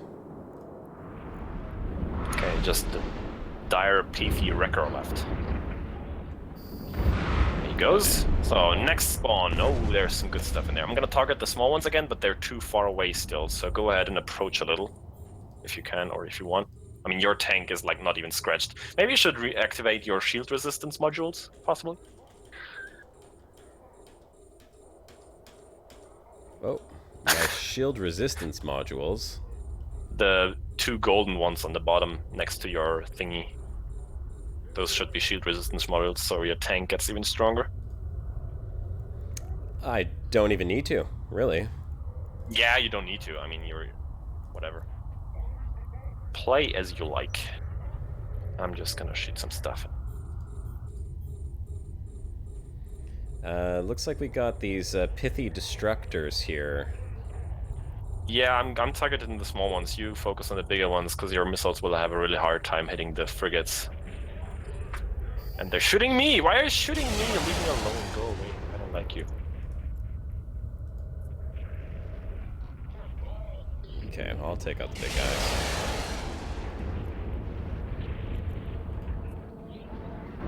I'm setting my drones on the torpedo guys.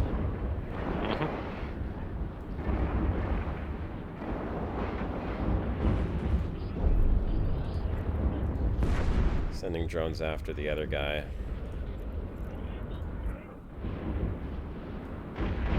There we go. Now we got some space combat action going on here. Sorry about the lack of sound before, guys.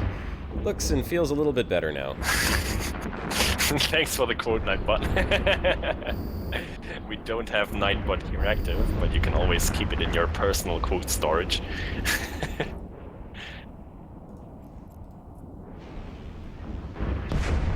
And treasure it.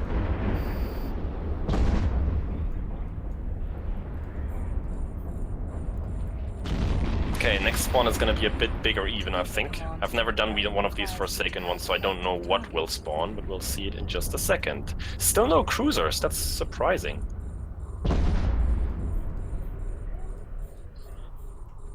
But you see that the AI in this game is actually rather good, and that's one of the things that they are constantly still improving, the AI and how they act. Because the AI in this game is advanced enough to act like a proper fleet already. So they can be pretty tough. These ones are still the easy ones, though, so they shouldn't be too much of a problem for us.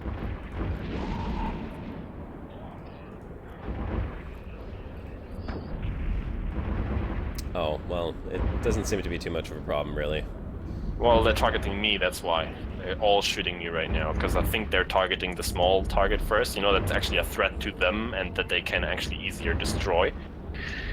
So they are smart, which is to my disadvantage. But I'm still good. Like, the shields are still holding up just fine, and I'm on armor tank, so I'm at no real risk here, but I'm just saying that they are focusing me instead of you.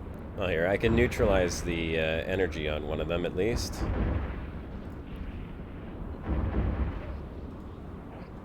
That's good.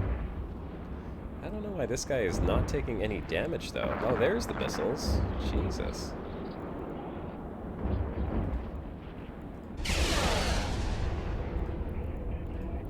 I'm gonna have to gain some distance here because they are hurting a little.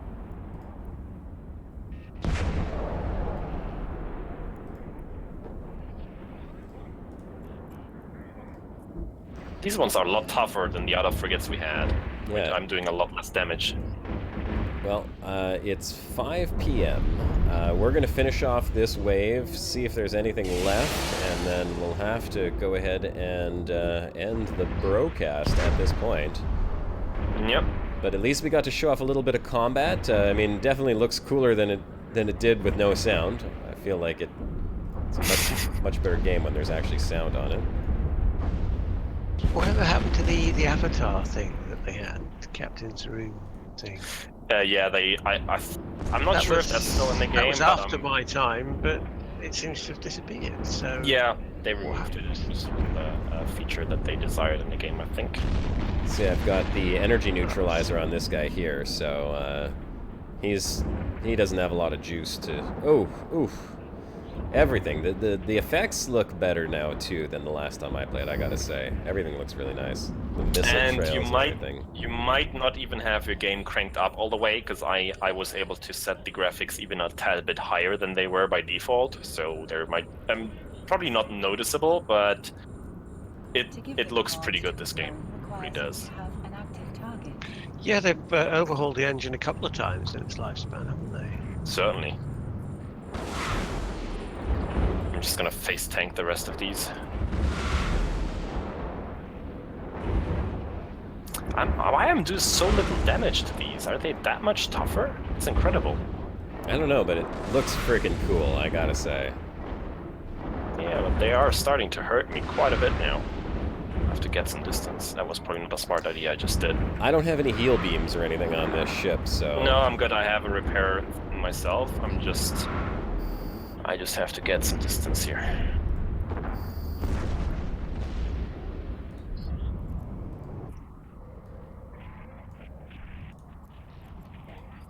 Alright, let's see what happens to this last guy here.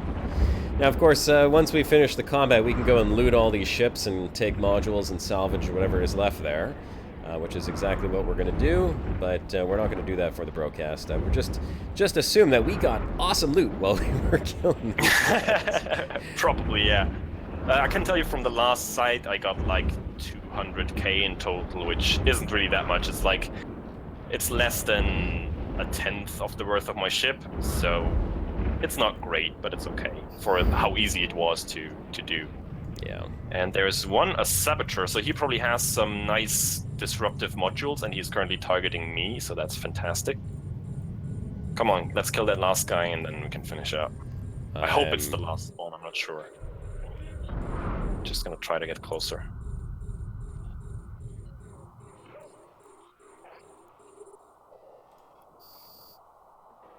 Let's head on over to him, shall we? Let's see what he looks like. He's shooting missiles.